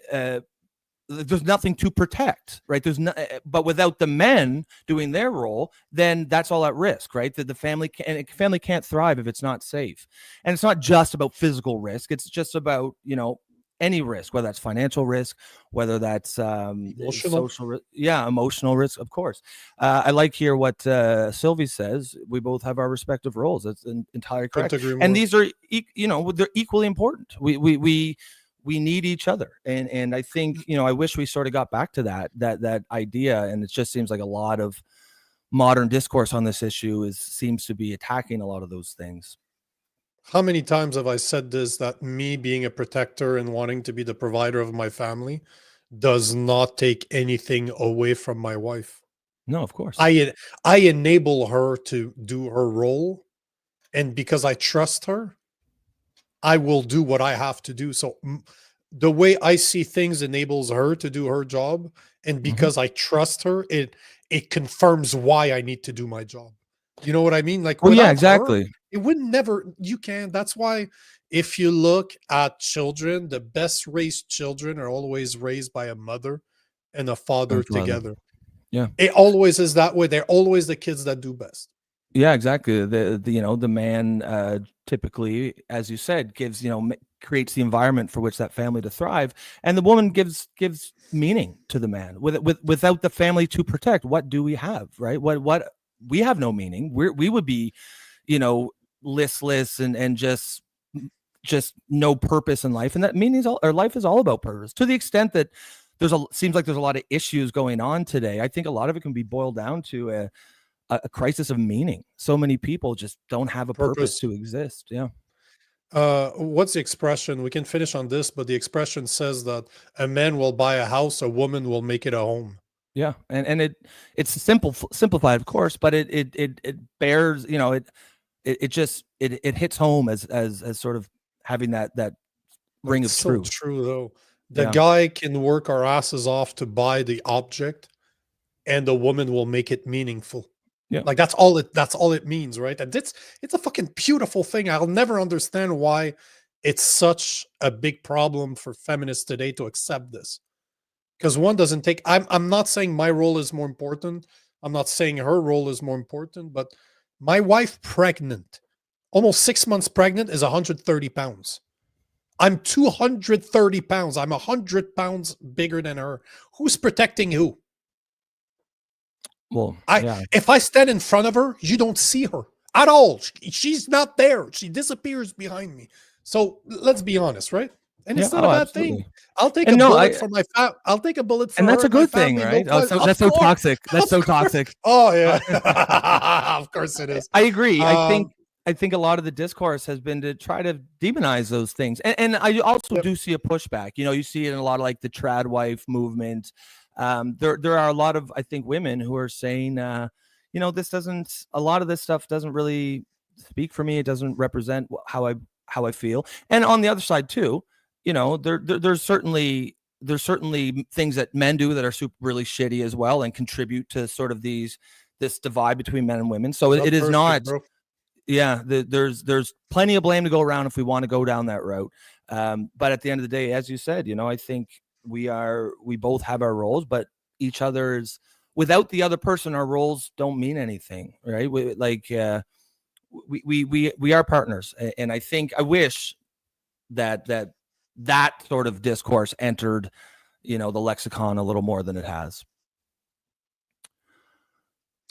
I think there's Joe he likes my honesty, bro. If there's one thing I've learned, I'm honest all the time. You either fucking love it or you fucking hate it. That is another thing, that there's not a lot of gray area on my honesty. But that's the case with honesty anywhere, right? You get people who appreciate it, but you also get the people who hate it. And Joe says this is real talk here. Couldn't agree more, brother. That is, the way I explain my honesty, I always say I'm the asshole you need in your life. Yeah, that's a good way to do it for sure. I am kind of an asshole, so by kind I mean I am an asshole. So, well, it's a good tool to have in the toolkit for sure. Even if it's not even if you're not a natural asshole, the ability to, I think all men need to have that ability to play that role if they have to, even if it's not natural to them.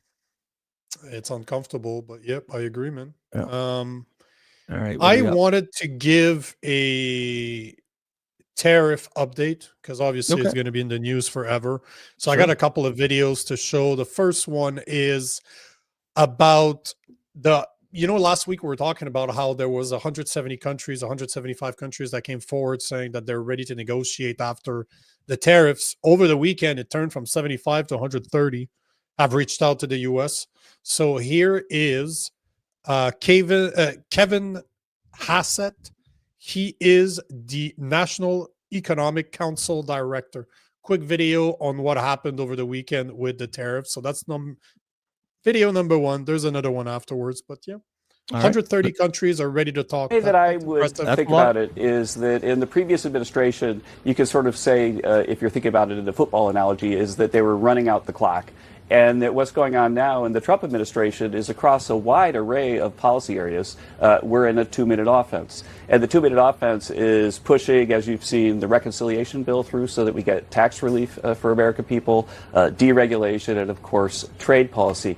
Now, in the trade policy, the whole point of the trade policy is to address the national emergency that we're too dependent on foreign products in the U.S., especially if we were at a time of conflict, and we're doing something about that. And the reciprocal act was basically, guys, if you come to the table and negotiate with us and treat us the same way we treat you, then we'll get your rate really low. And so right now, 130 countries have responded, and we're negotiating with them, and they've got their rate down to 10%. And so really, it's kind of almost a two-world system. There's a process about China, and that's very, very nascent, if at all. And then the process for everybody else. So the process for everybody else is orderly. It's clear. People are coming to town with great offers. We've got Japan, Korea, India. I was just talking to the foreign minister of India, and everything is moving forward very quickly. And so I guess that the bottom line is that the small business owner has experienced over the last few weeks the start of a process that's settling down really quite quickly. Again, you know what's funny? Now that I'm re-listening to it, he's basically saying the plan all along was to deal with China, but we couldn't identify them individually from the get-go. And now people are ready to talk. Like, he basically just said, we have a process for everybody, and then except we have China.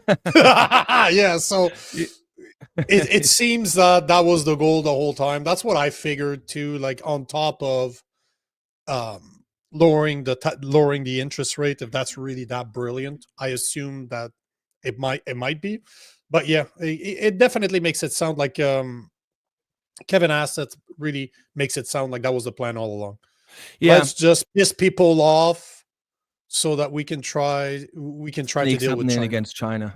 Yeah, I agree. Like, we obviously talked a lot on that day, the quote unquote Black Monday, about the lowering of interest rates, and I thought it was a super interesting discussion and certainly worth talking about.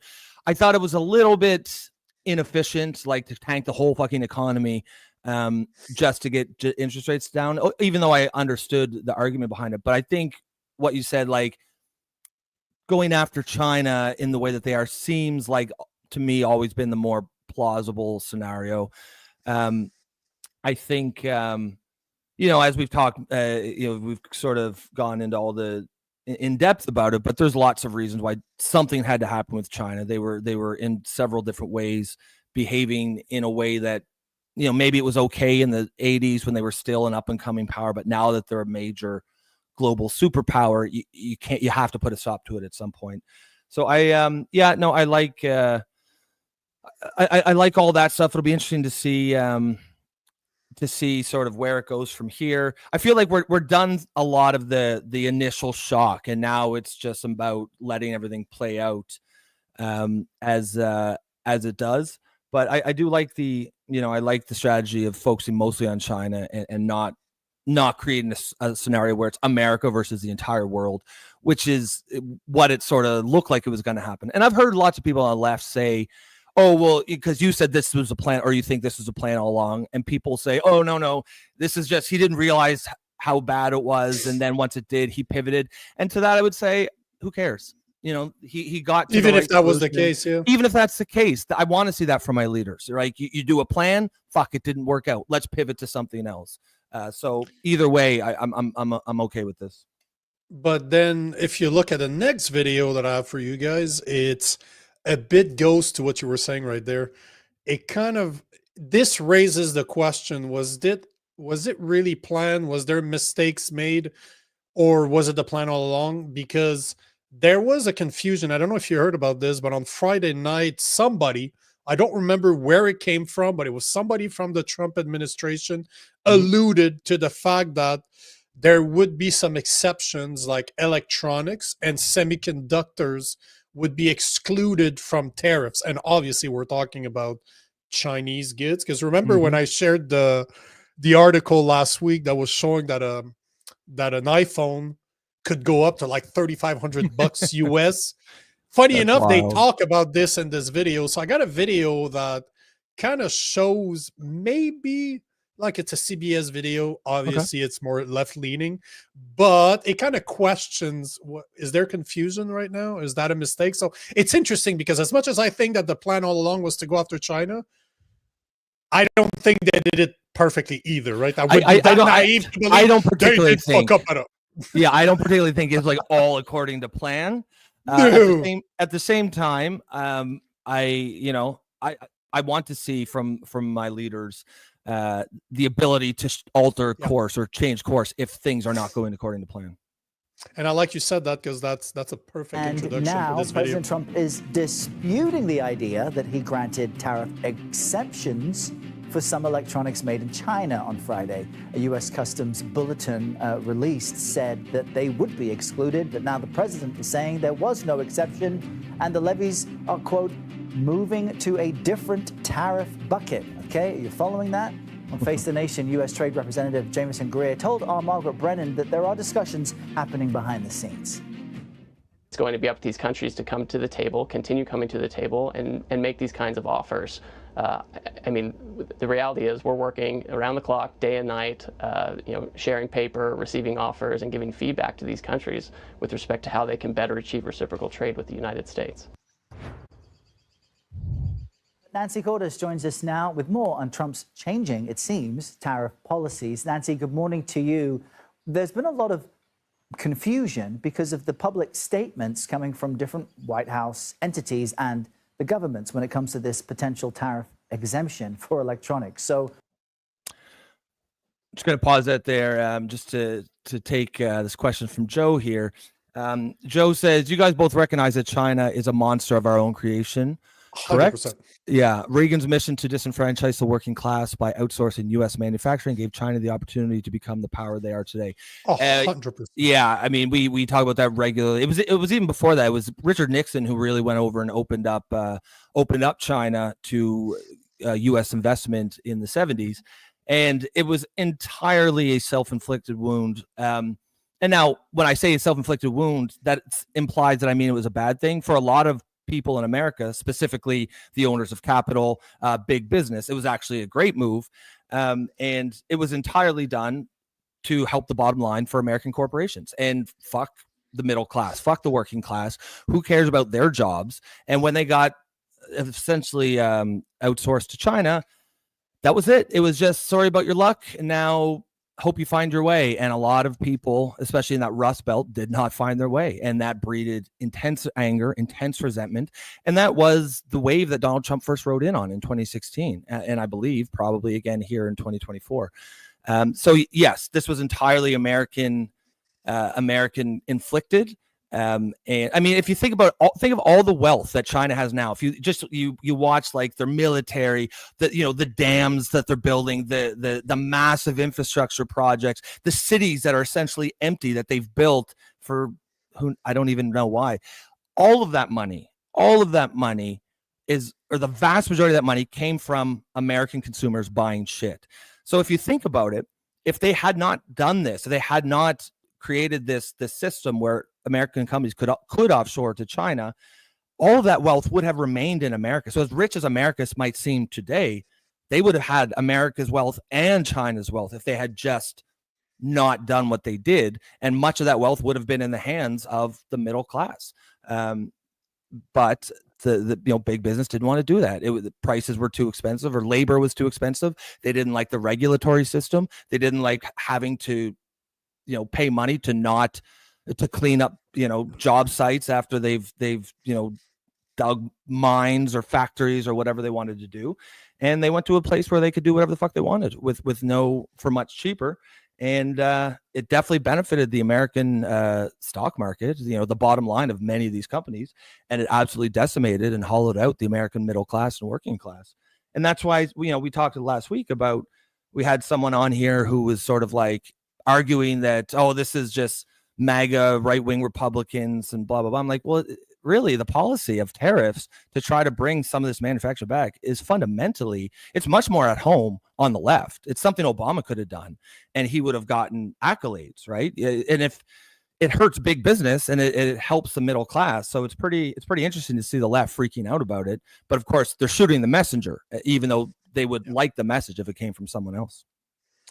Couldn't agree with you more, man.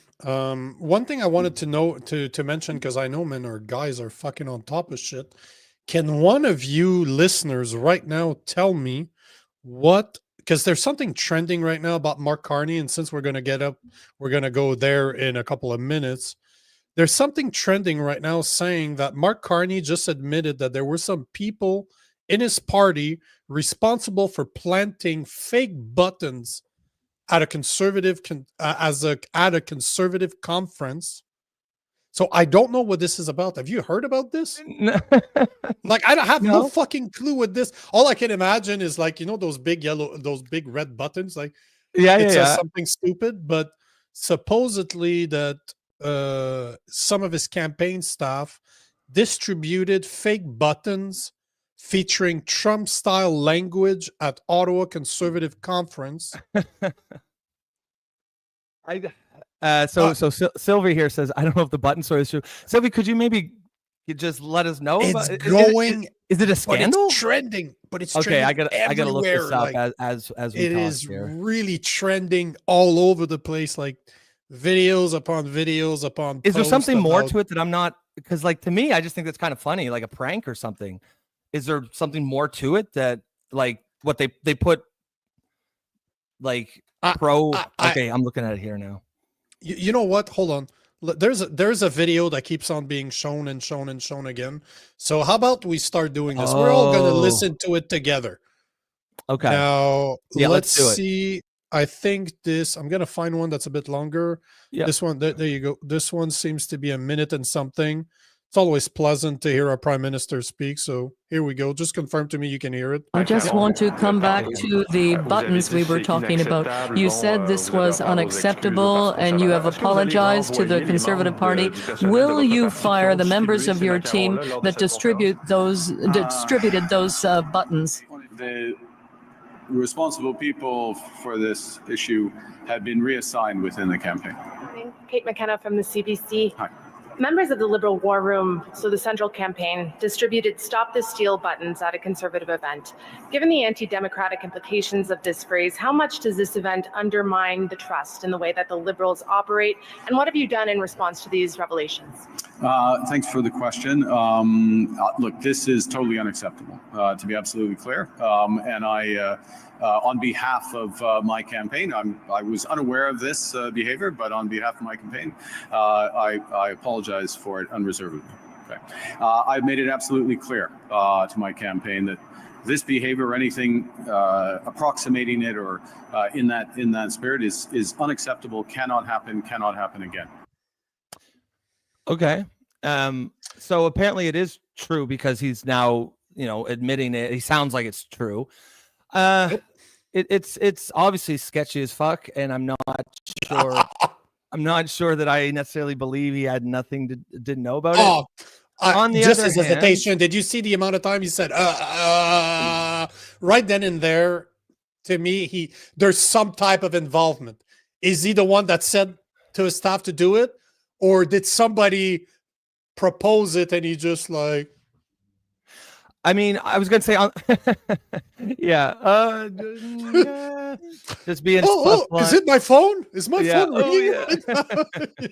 Yeah, it's like mafia movies. Like the mafia boss rarely will say murder the guy. He'll use euphemisms, right? He'll be like, oh yeah, take care of it.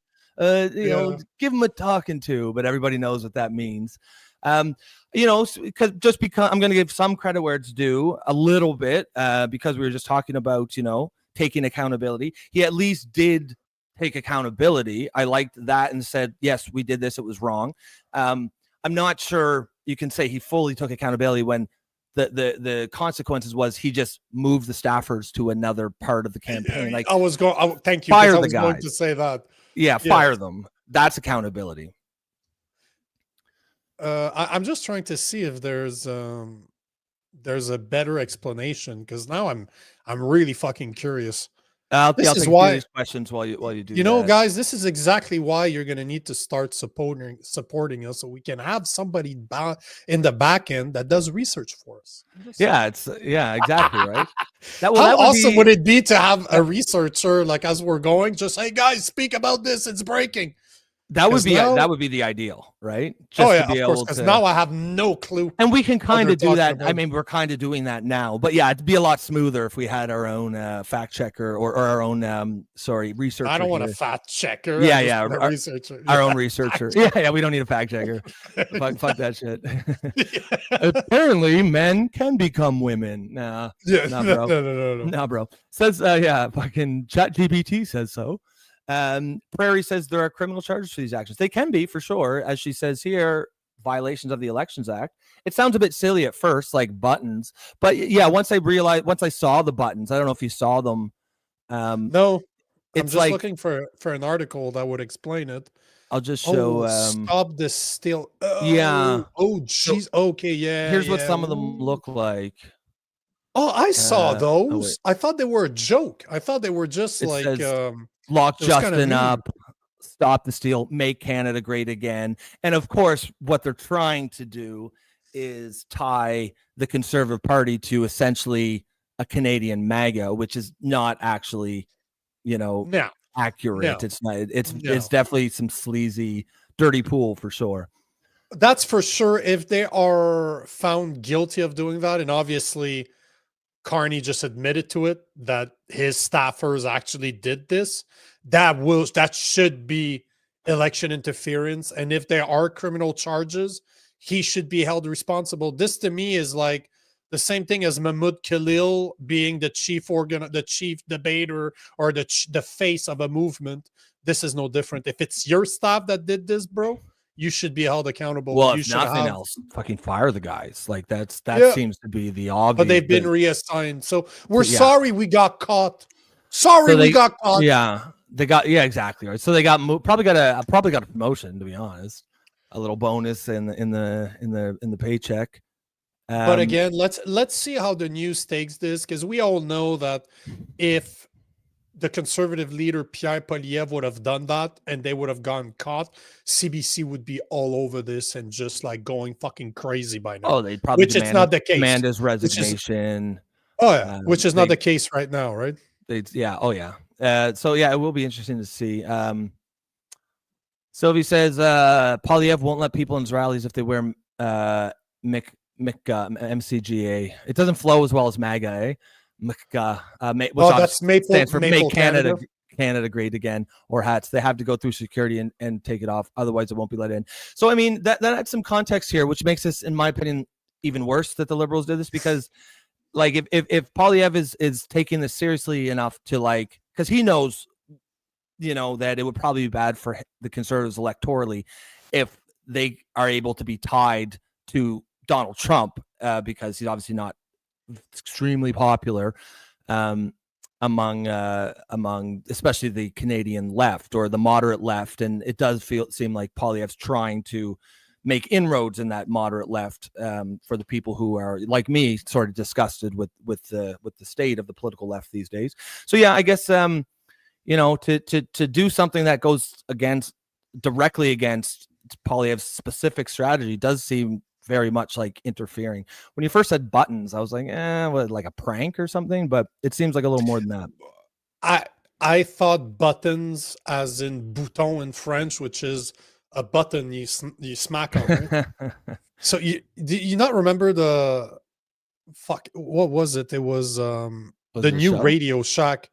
No, there was a radio, like whoever bought Radio Shack, there's a button you get macaron. Yeah, thank you, Sylvie. That's exactly right. What was French button is macaron. Like okay. Like who the fuck still has that? Like, are we in the 1960s? Like, what the fuck? Yeah, that's funny. But the button, you don't remember the motherfucker. Now I have take some comments. Now I have to find it. So Joe Stradamus says tariffs were the argument used by the left when all this outsourcing was happening. So that's going back to the tariff outsourcing talk. Do you mean like back when the outsourcing was happening, the left was pushing for tariffs and trying to, and because I believe that's what you're saying, and if I remember correctly, that's exactly what they were doing.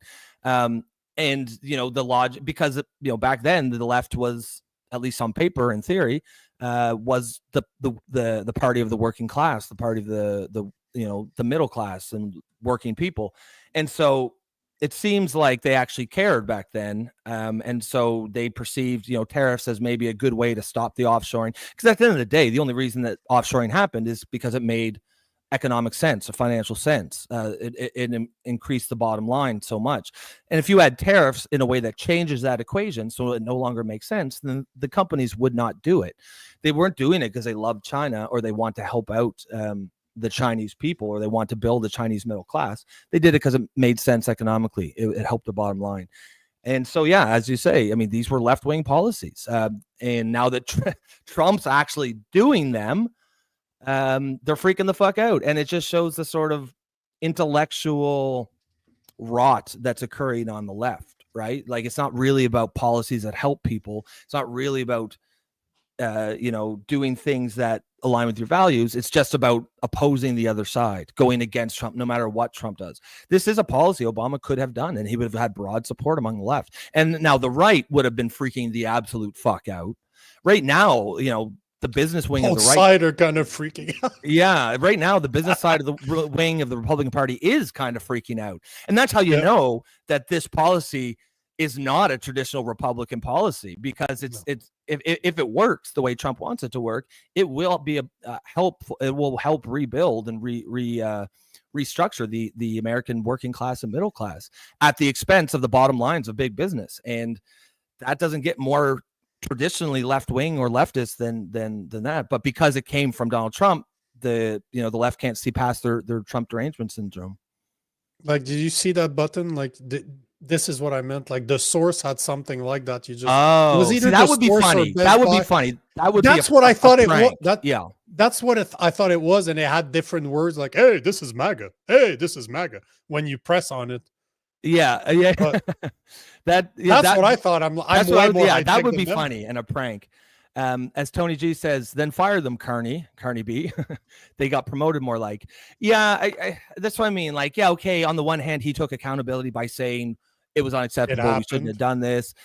But the real accountability, comes from holding people accountable. To say that you've reassigned them, so what? Like, now they're across the hall or something. Like, you move them off button duty to something else. Like, they're still employed. They still draw a salary from the Liberal Party. It wouldn't shock me if they got a little bonus. But yeah, I mean, take care of you. Yeah, exactly. Right. If it was true accountability, they would have been fired. Yep. We agree. Do you want to talk about button duty? Just Sylvie's saying that they got moved off of button duty. Oh yeah. Fuck. Now it's driving me nuts. I cannot find what I'm talking about. I'm starting to wonder if it wasn't my imagination. What's this? The button I'm talking about. You could smash it. You'd smash it and it says something. It might have been the source. It might have been like, was it a toy, like a novelty? And yeah, you would hit it yeah. Oh yeah, 100%. It was a novelty. I think it was. I thought it was the source. It might have been Best Buy. It's not like Bop It. Do you remember Bop It? That thing where you bop it and you twist it and you It's definitely a novelty. What I'm talking about. Okay. I just cannot. It just said something stupid. But that's what, either way, that's what I was thinking they meant by button. Like it was all around the place, and you just, hey, it just says something stupid. But yeah. they were Well, really that would have talking been about macarons. Wow. That would have been kind Funnier. of what I was thinking. I was thinking that was a prank, but yeah, what they're actually doing is not. But it's wrong as hell. But it's wrong as hell though, because if and I'm going to assume that Prairie's right because she tends to be pretty on point to say that if Pierre Poilievre does not allow people to walk in with Trump stuff or MAGA stuff or MCG or MGCA stuff or MCGA stuff, they wouldn't ever allow this to be distributed. So well, and that's the fact that he's so against it and they did it, there should be consequences to that. Yeah, because yeah, exactly. He clearly recognized that this is an actual liability to his campaign, and they are now going and doing exactly that. So, I mean, it's good policy on his part, though. That's probably how they got caught, because they're like, well, no, because we have people that are stopping this. So if they're here, we know it wasn't us. Yep. We agree, man. I'm just trying to see what else, because there's a bunch of stuff we could talk about. So you know what? Let me just play. I don't know if Jason is still there. He's not talking anymore, but I guess it doesn't matter if we play it today or tomorrow because it's not time sensitive. It was about Stephen A. Smith. Okay. Do you want to go, because it's 1:45? Do you want to talk about Bill Maher or let's or do you, because that I can see us going down a rabbit hole if we talk about. Well, actually, do you want to push that till tomorrow and just do election because it's not coverage? it's not really time sensitive, like it's still going to be relevant tomorrow. Yeah. So I would say that I will I'll push Bill Maher. I'll put it in my stuff for tomorrow already. Yep. So Bill Maher and that we can push tomorrow, but let's do some election coverage. So our daily election coverage of what's going on in Canada right now, although seems like we're already on the subject. But where do you want to start? Because I think we have a bunch of stuff. Yeah, you go first with what you got, and then I'll throw on what I've got here. So you're welcome, by the way, to anybody that's listening to this. I'm just gonna say you're welcome, because now you're gonna you don't have to listen to the crap I did this morning. But I thought it was important because it's about the first time now that I've seen either of them really do longer-ish type of content. Like both of the interviews were 16 minutes long. Like they were pretty big. One's a bit over 16 minutes. The other one was just under. So they were pretty bang on. But they appeared on the show that's called Tout le monde en parle. Everybody's talking about it, is the direct translation. It's probably one of the biggest talk shows in Quebec. Like it's been around forever, and it's a must. Like if they want to speak to the Quebec people, that is exactly where they go. But let's be honest, Guillaume Lepage, the guy that runs the show, is a massive lefty. He did not treat Pierre Poilievre the same way as he treated Mark Carney. There was a massive difference. But you know what, man? One thing I got to say, and if you've been listening to this show, you know how I feel about Pierre Poilievre. I'm not a fan. He was good. Like I gotta tell him, like I gotta say, he was actually, yeah, man. He was smiling. He was actually super comfortable. His French is a lot better than I thought it was. It's not great, but it's definitely not bad either. Like he way good enough for him to get some Quebec support, but he has been coached properly. Like he was smiling. He made references to his wife. He actually called a few shows like La Petite Vie, as we call it in French. But yeah, just like Sylvie's saying, Pierre Poilievre is spineless. His French is pretty good.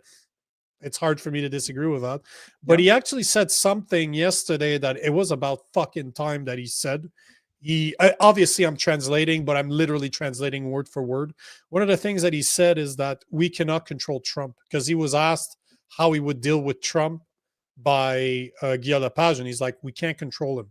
So how can we really deal with him? But what he said, though, and I appreciated that, he did not talk about reciprocal tariffs. He said that he wanted, if he was elected prime minister, that he would negotiate with Trump to put an end to the tariff wars. Okay. So, and you know what? I'm like, he didn't talk about reciprocal tariffs. Maybe it's because he couldn't say that word in French. He's not able to say reciprocal. I'm just kidding. But all I'm saying is it was actually his best outing, if you ask me. Like, I was surprised. Yeah, man, I was surprised. He actually, although I would argue that the questions were pretty soft, as in they asked hard questions, but they did not follow through, if that makes sense. Like, they would ask good questions, but there was not, like in the case of, especially in the case of Mark Carney, they didn't follow through. Like it was a softball interview, but the question were good. Like, they were actually asking questions I would have loved to hear, but they didn't push for the answer. They asked too many questions in 16 minutes and did not allow for a lot of development. But he definitely changed, like Sylvie's saying right now. He just changed his tune about the tariffs. I feel like that was important. Oh, and you and I have spoken about this before. Like that you're not talking to your base. Your base does not want those tariffs. They don't want you to go to war with Trump. They want negotiation. So he did talk about this. He also talked, and this is the second biggest difference. That is, I would say, the number one difference with Carney is that he repeated that he wants to build Canadian infrastructure, remove hurdles to approve energy projects, approve pipeline, and become more self-reliant. So basically, on one end, he's saying exactly what I've been saying all along. Negotiate with Trump, make a deal with him because we don't fucking have a choice, and then work on being more self-reliant, dig, build those pipelines and sell our oil and gas to foreign nations. Wow, that's basically what he said. One thing, though, that I did not like, and outside of that, like I said, one thing I didn't like is that he was asked about CBC. And, Radio-Canada, which is Radio Canada, is the French. It's almost, you could almost see it as the French of the CBC. Yeah. On one side, he's saying that he wants to defund. But it's not. It is the French branch of the CBC, or it's a separate thing that's just similar to it? Yeah, it's similar to it because Radio Canada exists in English, right? Like, you've heard that before. Yeah. And as much as I think, hold on, before I talk out of my ass, let me make sure. Radio Canada English, I'm like 99% sure it exists. Yeah, as far as I know, it's in English too. Okay, cool. So basically, you have the headquarters are in Montreal, but Radio-Canada falls under CBC. So it is a CBC branch, but it's a French version. And that's what I thought. It's a French version. It seems like it's the French version of CBC. But basically, he was asked if he wanted to defund CBC, and he said yes. He continued with that, but he did not want to defund Radio-Canada because it is funded. One, I think it's pretty easy to see that he was on Radio Canada yesterday. Like, Tout le monde en parle is broadcasted over a public station that is Radio Canada. So he does not want to defund Radio Canada, and his excuse is that compared to English, where there's a lot of private entities that provides news in English, in French it doesn't happen that much, which is fucking bullshit. It's not true. It's so much bullshit. He's pandering. He's pandering to the French audience. 100%, because God knows our little French hearts are easy to hurt. So you need to make us feel special, and that's all he did. Like, whoever coached him made sure that yes, you want to defund the CBC because no French Canadian gives a fuck about CBC, but don't touch Radio Canada. But it's the same. It's always it's the same fucking thing. One's French, the other one's English. Yes. Now, when it came to Carney, they didn't ask the same questions at all. They didn't talk about the CBC, although we all know that Carney wants to give them even more fucking money. Yeah. But he said something about, because he was asked how would he deal with Trump, unlike Pierre Poilievre that said that you can't really control him. He said that he respects the US and they need to respect us. We need to build our economy, but where they're different is that we need to diversify our allies. Like, Carney is very strong on that, right? Trying to get, let's build with allies. Let's deal with France and the UK and more of China. Yeah, no. fuck you. Just let's just deal with more with the US like we're doing right now. Let's fix that first. I don't know if you heard about this, and this is something that was approached yesterday, and his answer to that was it's so awkward. So awkward the way he responded to this, but which you one? Oh, yeah. Oh, yeah. Pierre Poilievre were done. Like I said, Okay. I was actually impressed by Pierre Poilievre. To me, that was his best showing, and this is why I wanted to talk about it this morning, because I got to give credit where credit is due. As much as I don't like him, he actually looked good on that show. And anybody that tells you that Mark Carney sounded better than Pierre Poilievre is full of shit. I dislike them both, but Pierre Poilievre won that one easy. It wasn't even a competition. Wasn't even close. How's his French, by the way? Actually better than I thought. Like both of them are pretty equal. Both of them are pretty equal, but Carney sounds more like a business guy, as in he sounds more like somebody politically correct from the the private world. Yep. Poilievre is more like he spoke in a way that I want to be your bro. Like he was trying to be more likable than Carney. Carney is just somebody, to me, Carney is not likable at all. Like there's even his smiles are fake. I can smell it a mile away. Pierre Poilievre was trying to be your bro. Like, hey, I'm here. I speak the French, bro.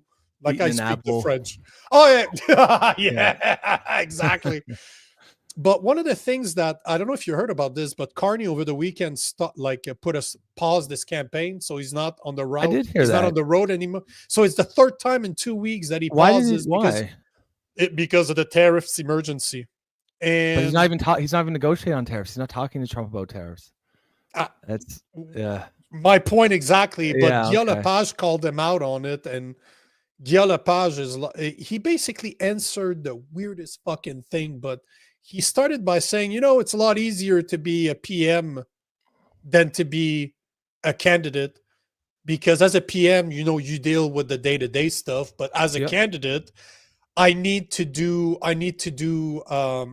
give speeches. I need to shake hands. And sometimes you need to look at the cows in the fields. And I swear to you, he said that. I'm translating word for word. It had nothing to do with anything. Like, what the fuck does watching cows in the fields have anything to do with That's actually what he campaigning? said, On regarde les vaches. Which literally means, and this is, he said, on regarde les vaches, word for word. This is, we look at the cows. Like, what the fuck?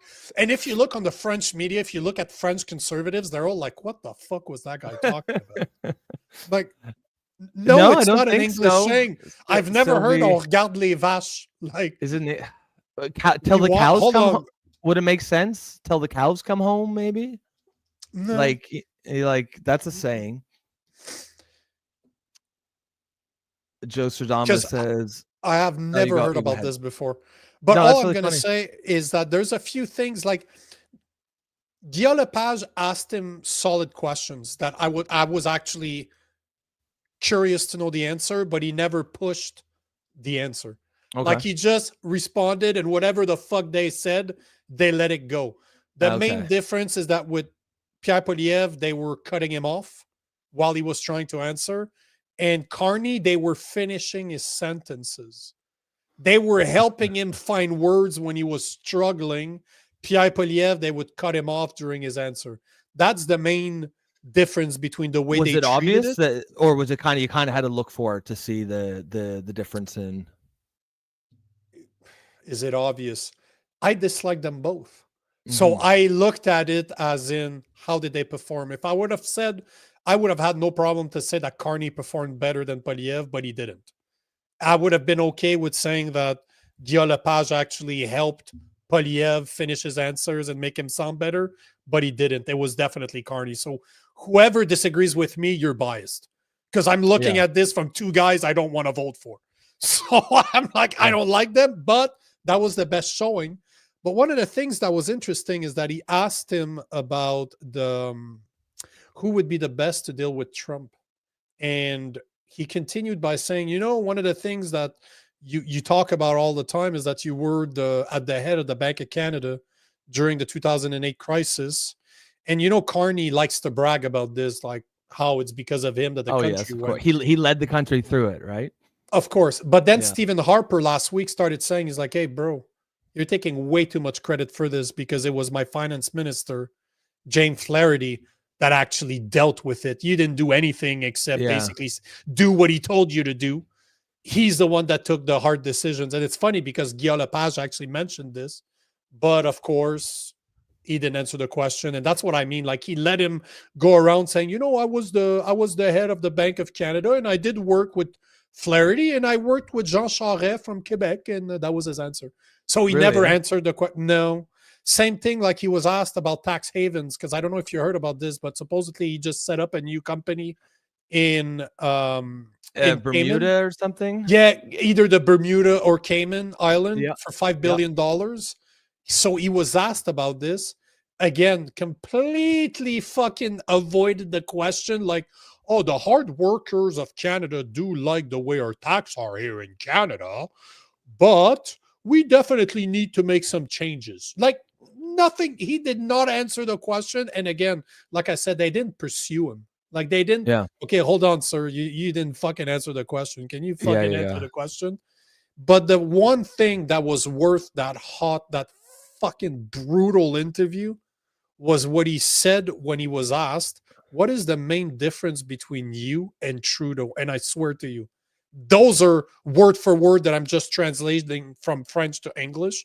But when he was asked what the main difference between him and Trudeau was, he answered this: Mr. Trudeau and me and the Liberal Party have the same values, but I will focus on the economy, as Trudeau didn't really care about it.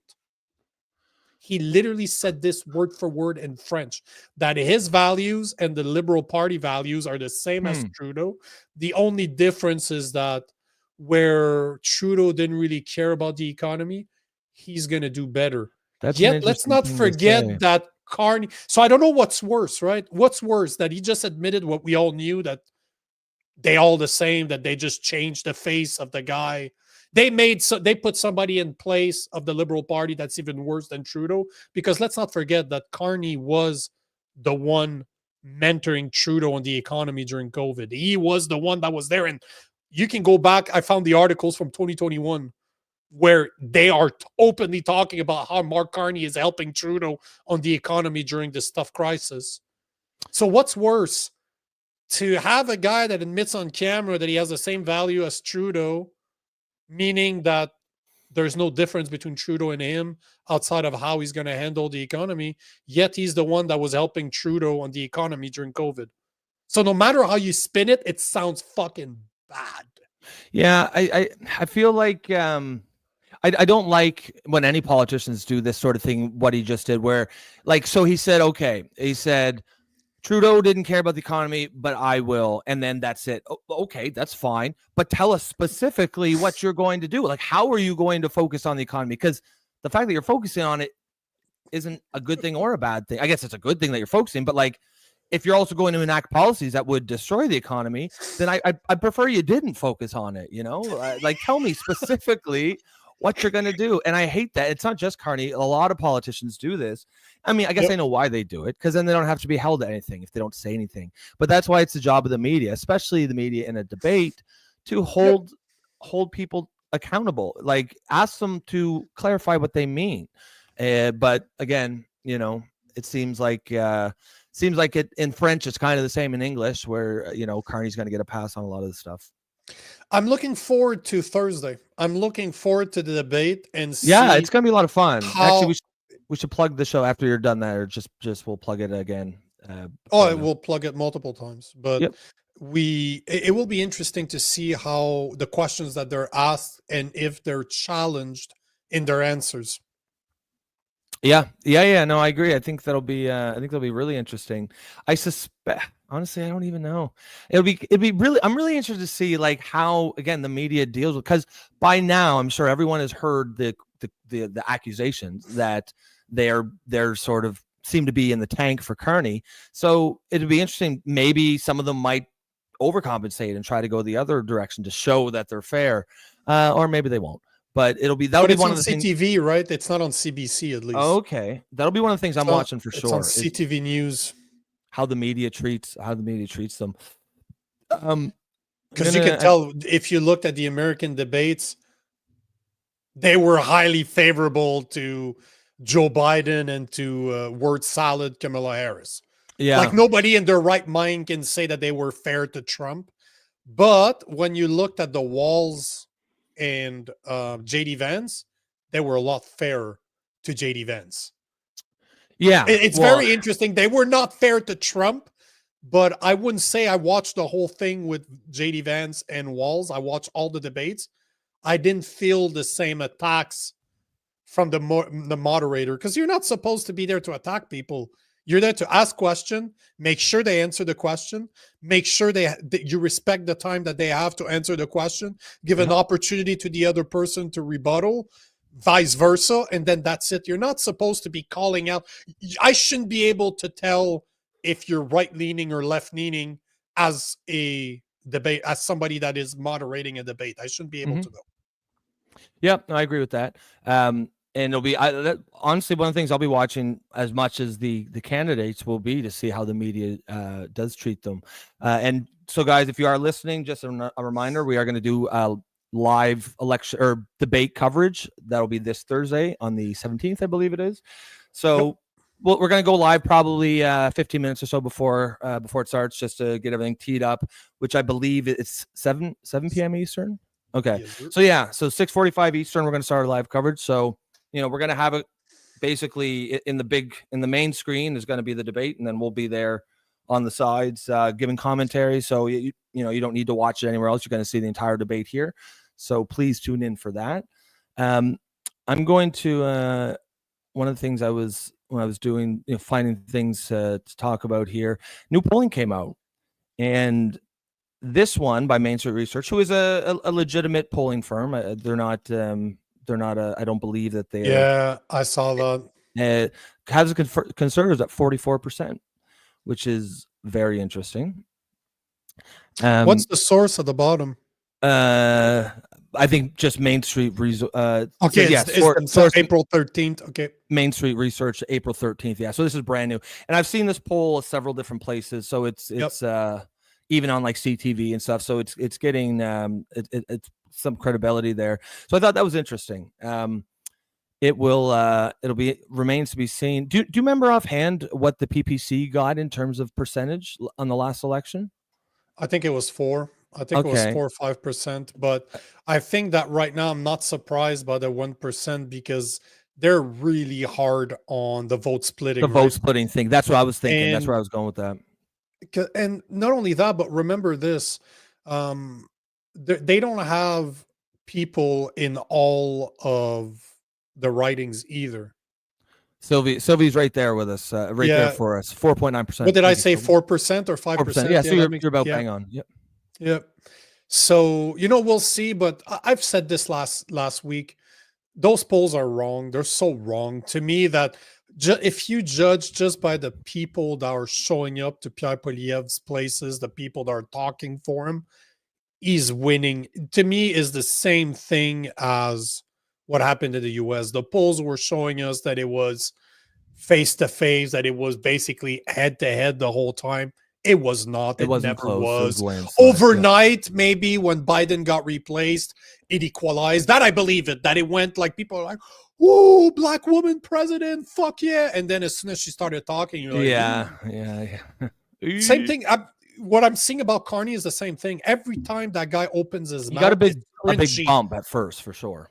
But it's cringy. You listen to Carney speak. I'm just looking at him. I'm like, bro, I don't believe anything you're saying.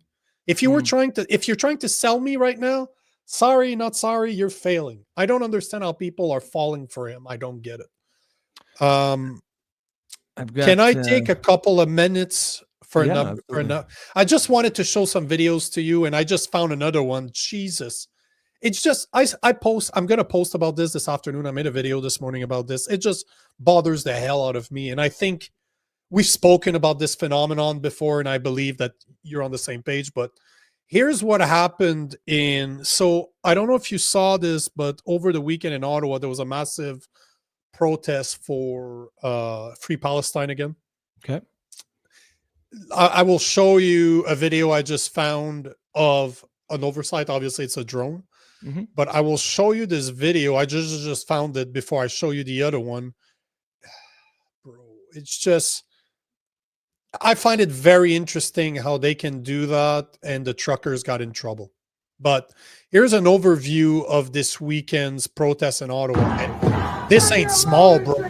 No. Jesus.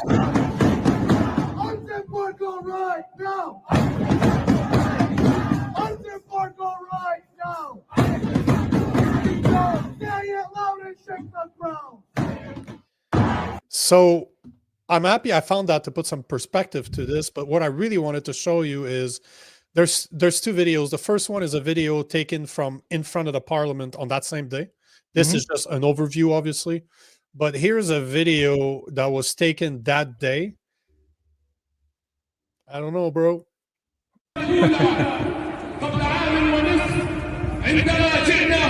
It feels off. We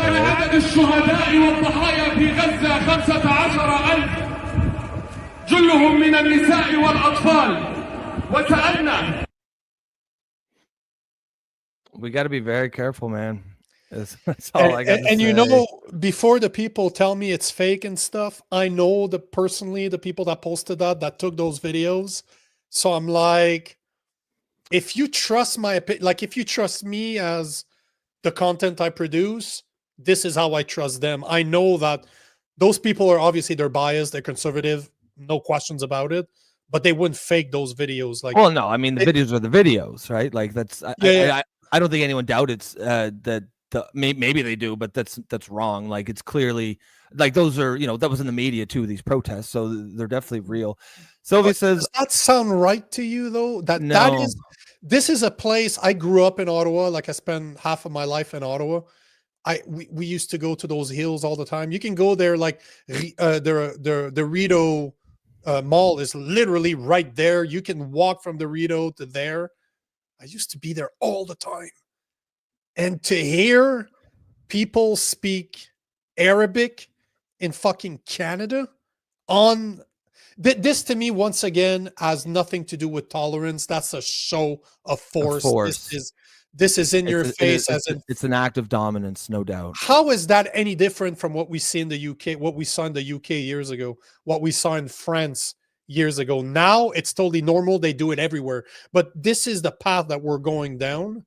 Yeah. And I don't fucking like it. But hold your thoughts on one thing. This is Ottawa. I got one more to show you because something else happened in fucking Montreal where I am right now. And this is a journalist. This is a Montreal journalist. Her name is @Natasha. Her name is @Natasha Montreal. That's her hashtag. And even Alex Jones reposted that this morning, which that's obviously a Free Palestine protest, but this was in Montreal this weekend.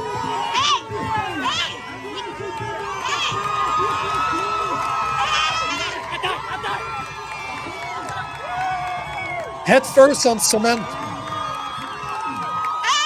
What did she do? She had her cell phone recording what was going on.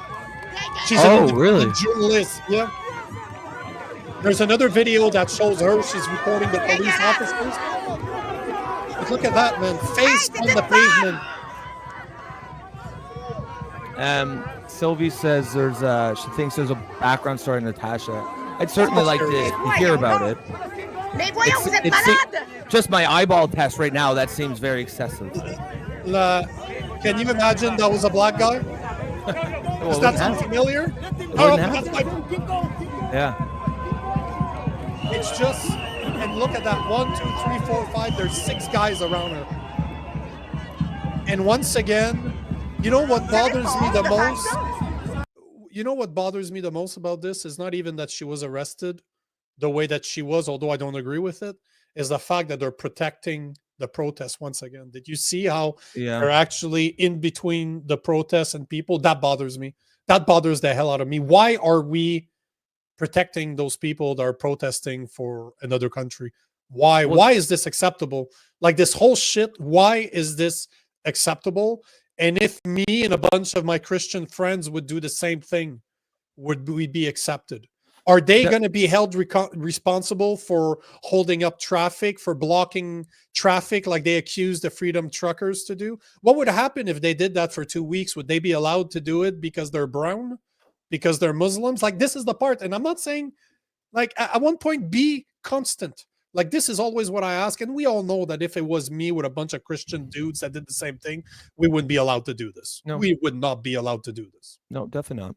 And I think that's what makes people really, that's what people really sort of don't like. That's what really gets people's backs up. Even someone like me, who I'm not a Christian. I don't like double standards, and I don't like injustice. And I don't like how the left has created, favored identity groups and non-favored identity groups. And if you're in the favored identity group, you can essentially do whatever the fuck you want. And if you're in the non-favored identity group, you can sit in the corner and keep your mouth shut. And that's about it. And it's wrong. And I've got some serious issues with it. Silver says, I'm so sick of these foreign protests. And I think that comment really gets to where I'm at with this. I mean, whatever you say about the trucker protests, regardless whether you agree with it, don't agree, it's not relevant to my point. My point is, at least those issues were Canadian focused. That was about Canada. Why the fuck are we allowing third world countries to bring their fucking tribal wars and their shit over here? Why the fuck are we like, okay, if you want to go and do a protest for Palestine, sure. But as Sophie says here, these protests are happening every day in Ottawa. Why? Why are we allowing this? How does this benefit Canada? What we need to, I'm all for immigration. Not open the doors, make it legal. Pick and choose who we want. And these people, please bring the positive aspects of your culture. Bring your food, bring your dress. Meld it with our culture. That's a great thing. But don't bring your fucking wars. Don't bring your culture, the culture battles that have been going on thousands of years from your homeland. We don't want it here. If you want to come to this country, leave that shit behind. Why are you bringing all the garbage from these centuries old conflicts from your homeland to this country? Don't do it. I'm not interested. Let me show one thing. It just appeared on my feed, and this is right next. The only reason I'm bringing this up is that my wife yesterday asked me if we could go there on Easter. Right here. This is, I don't know if you've ever been there, bro. That place is fucking beautiful. It's right in Montreal. It's the Notre Dame Basilica. Oh, I actually have been. It is beautiful. That place is. Do you think that would be acceptable? That is a show of force. Why do they have to go to the most famous cathedral in Montreal? It is to say, we're here and there's not a fucking goddamn thing you can do about it. We are going to take over. And that's exactly what's going on. Why are they allowing this? They're arresting a Christian for praying outside of an abortion clinic, and yet they're allowing Muslims to have a militant protest outside of a famous Christian cathedral. That this shit is like, people are getting radicalized by this. And I think the government and the authorities are really, really, really playing with fire here when they allow this kind of shit. And one of the things that bothers me about this, and that's what I was thinking when I was seeing those videos, is that I don't even see a Pierre Poilievre speak about this. Yet I guarantee you nobody in his base agrees with this shit. None. Well, no one on a lot of sides agrees with this shit. Like, I'd like to hear one argument. Like, we literally talked about this yesterday, saying, "Hey, do you think we could go to the cathedral like next week?" And nope. She does. Nope. No, yes, I want to go. It's just I don't know her as a pregnant woman. Do I want her there? Because I will never be shy to walk through Muslims to get to a fucking church, bro. I'm a Christian. I don't block you from going to not your temple, but to go to your mosque. How do they call it? Mosque? Thank you. Yeah. I don't prevent you from going. So again, this is a show of force. This has nothing to do with them praying. No, this is a show of force to say. Why did you have to be outside? The most renowned church, arguably in Quebec. Probably Canada, honestly, to be honest. Bro, have you seen the inside? This place it's incredible. So pretty. Oh, is it? I brought my buddy there from the US, and he's like, his jaw dropped. He's a Christian. He's like, what the fuck is this place? But tell me that again. Can somebody really argue that this isn't a show of force? It is. It absolutely is. It's outrageous is what it is. And then, like I said, I'm not a Christian and I'm outraged by it. And you know what's interesting about the Canadian demographics for immigration? We're really sitting on a powder keg if we allow this, because unlike in Europe, which is pretty much primarily Muslim immigration, we're getting a lot of like Sikhs, like people from India who have their own tribal battles with Muslims back in their hometown.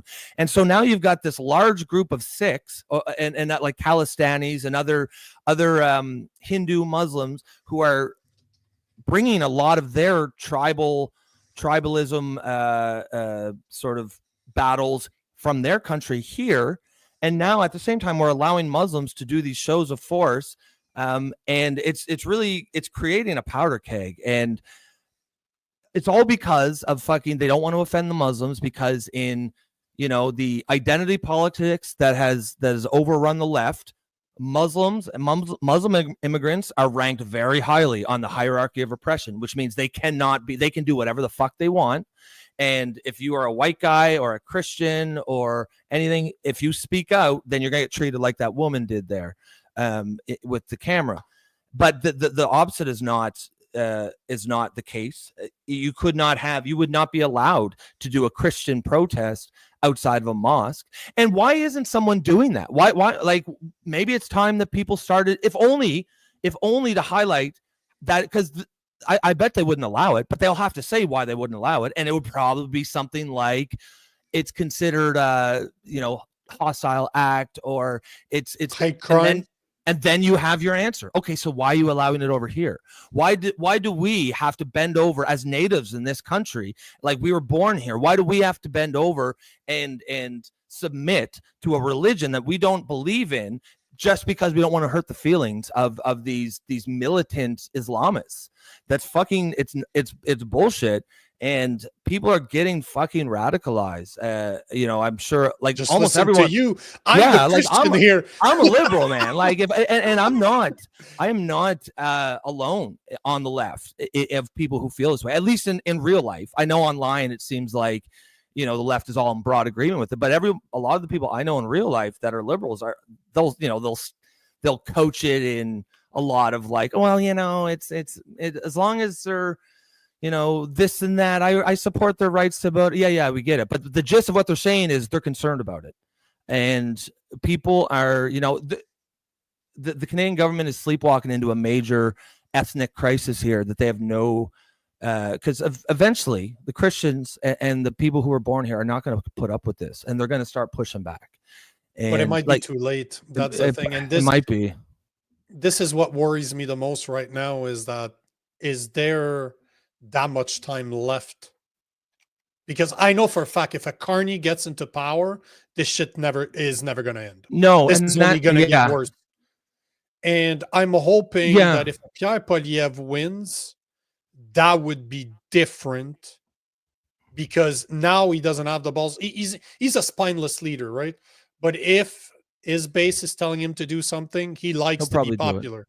Yeah. But see, Tony G agrees with you, saying most Canadians are contributing members of society, have more important and critical things to do: working, families, groceries, and general life endeavors. Am I wrong? Exactly. You're 100% right. If you want to come here and contribute to society, raise your family, that's great. This is a great country to do it. But A, you have to share our values. B, you cannot impose or do displays of force with your religion.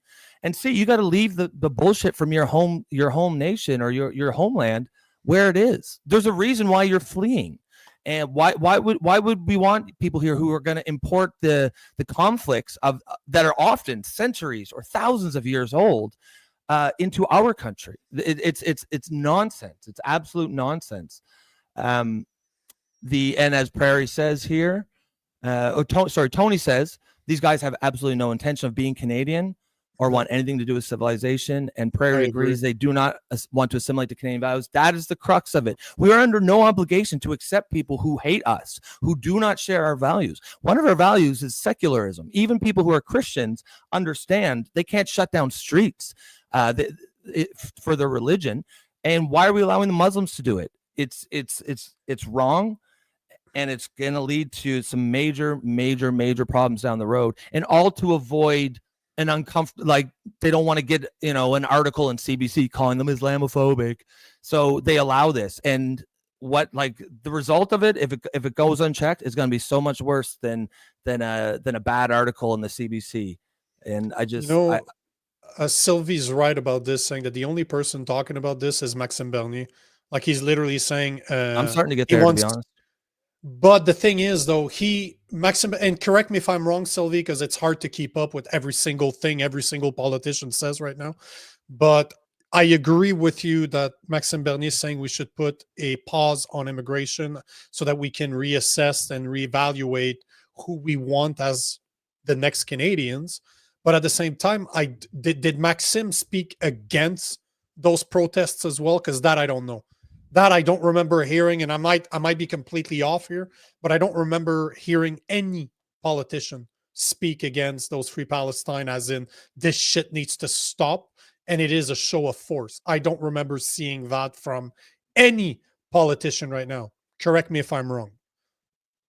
No, I think I mean, someone else can. I haven't seen it. And if someone else can jump in here, but I think, Sylvie says he is against it. I think we all sort of know that, but is he saying that? Yeah, that's the difference, because I heard the monetary, like to put a pause on immigration, but I have not heard any politicians right now, at least, saying, I do not agree with the Free Palestine. If you're somebody, just like Mahmoud Khalil in the US, if you're here you're not a Canadian and you're protesting this shit, we're going to deport you. Then we want to assess, why are you doing this? Like, why are we allowing this to happen? Like, why is it not okay for me to do it or for the Freedom Trucker to do it, but it's okay for them to do it? It's because we've been completely captured by identity politics of the left. And we've talked about this. And if you are Muslim, a Muslim immigrant, you're high on that hierarchy of oppression. You can do whatever the fuck you want. And the problem, the question's not for you. The question is for our governments to say, why the fuck? I want them to address it and to be put in a corner where they have. I'd love to see that question on the but debate. I don't know how we could do it outside of saying what you said earlier. To just, is it time for a bunch of Christians to go to? I would be there, to be honest. I would love Basilica. Well, now it's because now you're putting fucking ideas in my head, because I have the power to do that. Yeah, I have the power to go to Montreal. It's literally a drive away from here, and my wife wanted to go, so maybe that's God talking, saying, "Hey, bro, your wife should stay home, but maybe you should go." Maybe I need to post online today just to say, "Hey, guys, how about we go?" I'm tired of seeing Muslims in Christian spaces and putting a show of force like this. Why don't we just go to Easter, like on Easter Sunday, or why don't we go? We're all off. Why don't we go and it's non-violent? Just pray, bro. Just be around other Christians, sing songs, sing prayers. It's Sunday. Instead of going to church, how about we just go to the Basilica downtown Montreal and just hang out as Christian? We do it politely. We do it peacefully. Fuck, man. Why not? I think someone's got to do it. And I think someone will start doing it. I mean, to the extent that we have a small to medium-sized platform here, maybe it's, I mean, fuck, I'd probably drive up, to be honest. Well, bro, I think you and I should talk about this, see how we approach it. Because if and for the listeners here, you know what? We're still live. We should be done by now, but now you're putting ideas in my head. Would you guys agree? I think people would go. I think there's a lot of people. Would you guys agree in this? If I were to, as a Christian, if I were to organize not a rally, a prayer, whatever we will figure it out. But if I were to encourage Christians to show up at the Basilica on this weekend, because it's Easter, that's Resurrection Day. Like we're talking about some of the most meaningful. It's probably the most meaningful day in the Christian religion. If we were to go down there, is that something you'd be interested in, or is that something you'd share on your social media? Because we need exposure, right? Like the more exposure, the better. But if we were to do that, is that something you'd encourage? Here's a question. I didn't ask a question today, actually. Yeah, I think I think, like I said, I think someone's got to do something. And the thing is there's a good chance it'll get shut down, but even there's value in that because whatever you say against it, oh, it's hateful, oh, it's antagonistic. Sure. Okay, so why is it okay then on the other side? Like you can't. It sort of would expose the hypocrisy. And one thing I thought that was interesting is you had said a few minutes ago you were wanted I think Bernier or something to sort of oppose the Free Palestine movement. The interesting thing is it's not really about Palestine anymore. They're using that as a way to bring in just pure Islamism. That's what it is. It's they've got it gives them a thing to protest, but that's why it keeps going and going. The Muslim world in the West took October 7th as a signal to start what they're doing now, and it hasn't stopped. There's no reason. Why the fuck would you even be protesting Canada if that's what you're concerned about? Canada is broadly supportive of the Palestinian cause, or at least maybe not the cause, but at least Canada is by no means in the tank for Israel, and we don't have any influence anyways. There's nothing we can do. All they're doing is they're using that as a cover to backdoor Islamic ideology and Islamic dominance in Western society. And it is, someone's got to stand up and do something. And it's, people, if you're in the UK and if me and you are in the UK and we were having this conversation, we would probably expect a knock on the door from the police tomorrow. And that's insane. That is utterly insane. Man, I think I have to put some thought into this. Yeah. I was just thinking that too. I think this is, this speaks to me. This bothers me that they're doing this in the Basilica because this is a show of force 101. I'm right here in Montreal. Absolutely. I'm right here in Montreal. Why would anybody tell me? I would love to hear someone give me an explanation for why they had to do it right there. What that isn't because it's a show of force. Because to me, that's the only explanation for why they would do it there. There's no political reason for it. It is not going to gain any support for the cause. In fact, it will do the opposite. It is entirely a show of force because they can. And it's deeply disturbing. And it's going to take someone to start doing the same thing. It's not, to do a nonviolent response to it. Go there, pray, sing songs, just do basically what they're doing. But, you wonder why they're allowed to keep doing this again and again. Why do we have to keep getting sand kicked in our face? And we have to be essentially as a culture, as a society, we have to be humiliated so that this religion, which the fact of the matter is Islam is not just a religion. It's a political movement. It is 100%. Yeah. And we need to start recognizing it as such. Man, let's talk, you and I. Let's take a couple minutes after this, see what you think. Because, man, there's something that needs to be done. And to me, it's just, you made a valid point as to, I want to see what the response would be from the authorities. Mm-hmm. Why would it be okay for them to do it? But why wouldn't it be okay for me as a Christian to be in front of a church? Right? Yeah. Or even in front of a mosque. I don't know if there's a big mosque. No. I'm not there to cause animosity, but just to show up on Easter Sunday, you're literally, by me showing up on Easter Sunday and just praying, and it doesn't even need to be praying. We could literally just be chilling there, a bunch of Christians together. Nothing else. It's a fucking church. We could be outside the church and just enjoying ourselves and just, you know what? We're together. Instead of went to go to church, we decided to come down here and we just want to celebrate Easter together. That's it. Plain and simple. No need to do anything else. If there's prayers, if there's something that arises from it, awesome. But as long as it's peaceful, why could we get in trouble? And I would be curious to see if we would receive, if something would happen to us. Would we be challenged? Would something be wrong in what we're doing? Or I'd be fascinated to see that. I want to see what would happen. I am very curious to see what would happen. And if there's something that happens that kind of gives us ammunition, as in, okay, but why? What was so different? We're literally on arguably the most important day of the Christian faith, in front of the most beautiful church in Montreal. So why can't we be here? What's stopping us from being here? Well, they'd tie themselves in knots to try to give an explanation that didn't come out to just because we favor them, because that's essentially the only message you could take from that, is that one side is being favored over the other. And that's what I would want to see. I would want to see them having to take a position. Like, they would have to take a position, as in, you either let it happen like you do with them, you protect us like you do with them, or you stop us, and then you're showing us that you're biased, that you're treating different group different ways. That's the answer I want to see. I want to see what they would do. Yeah, I agree.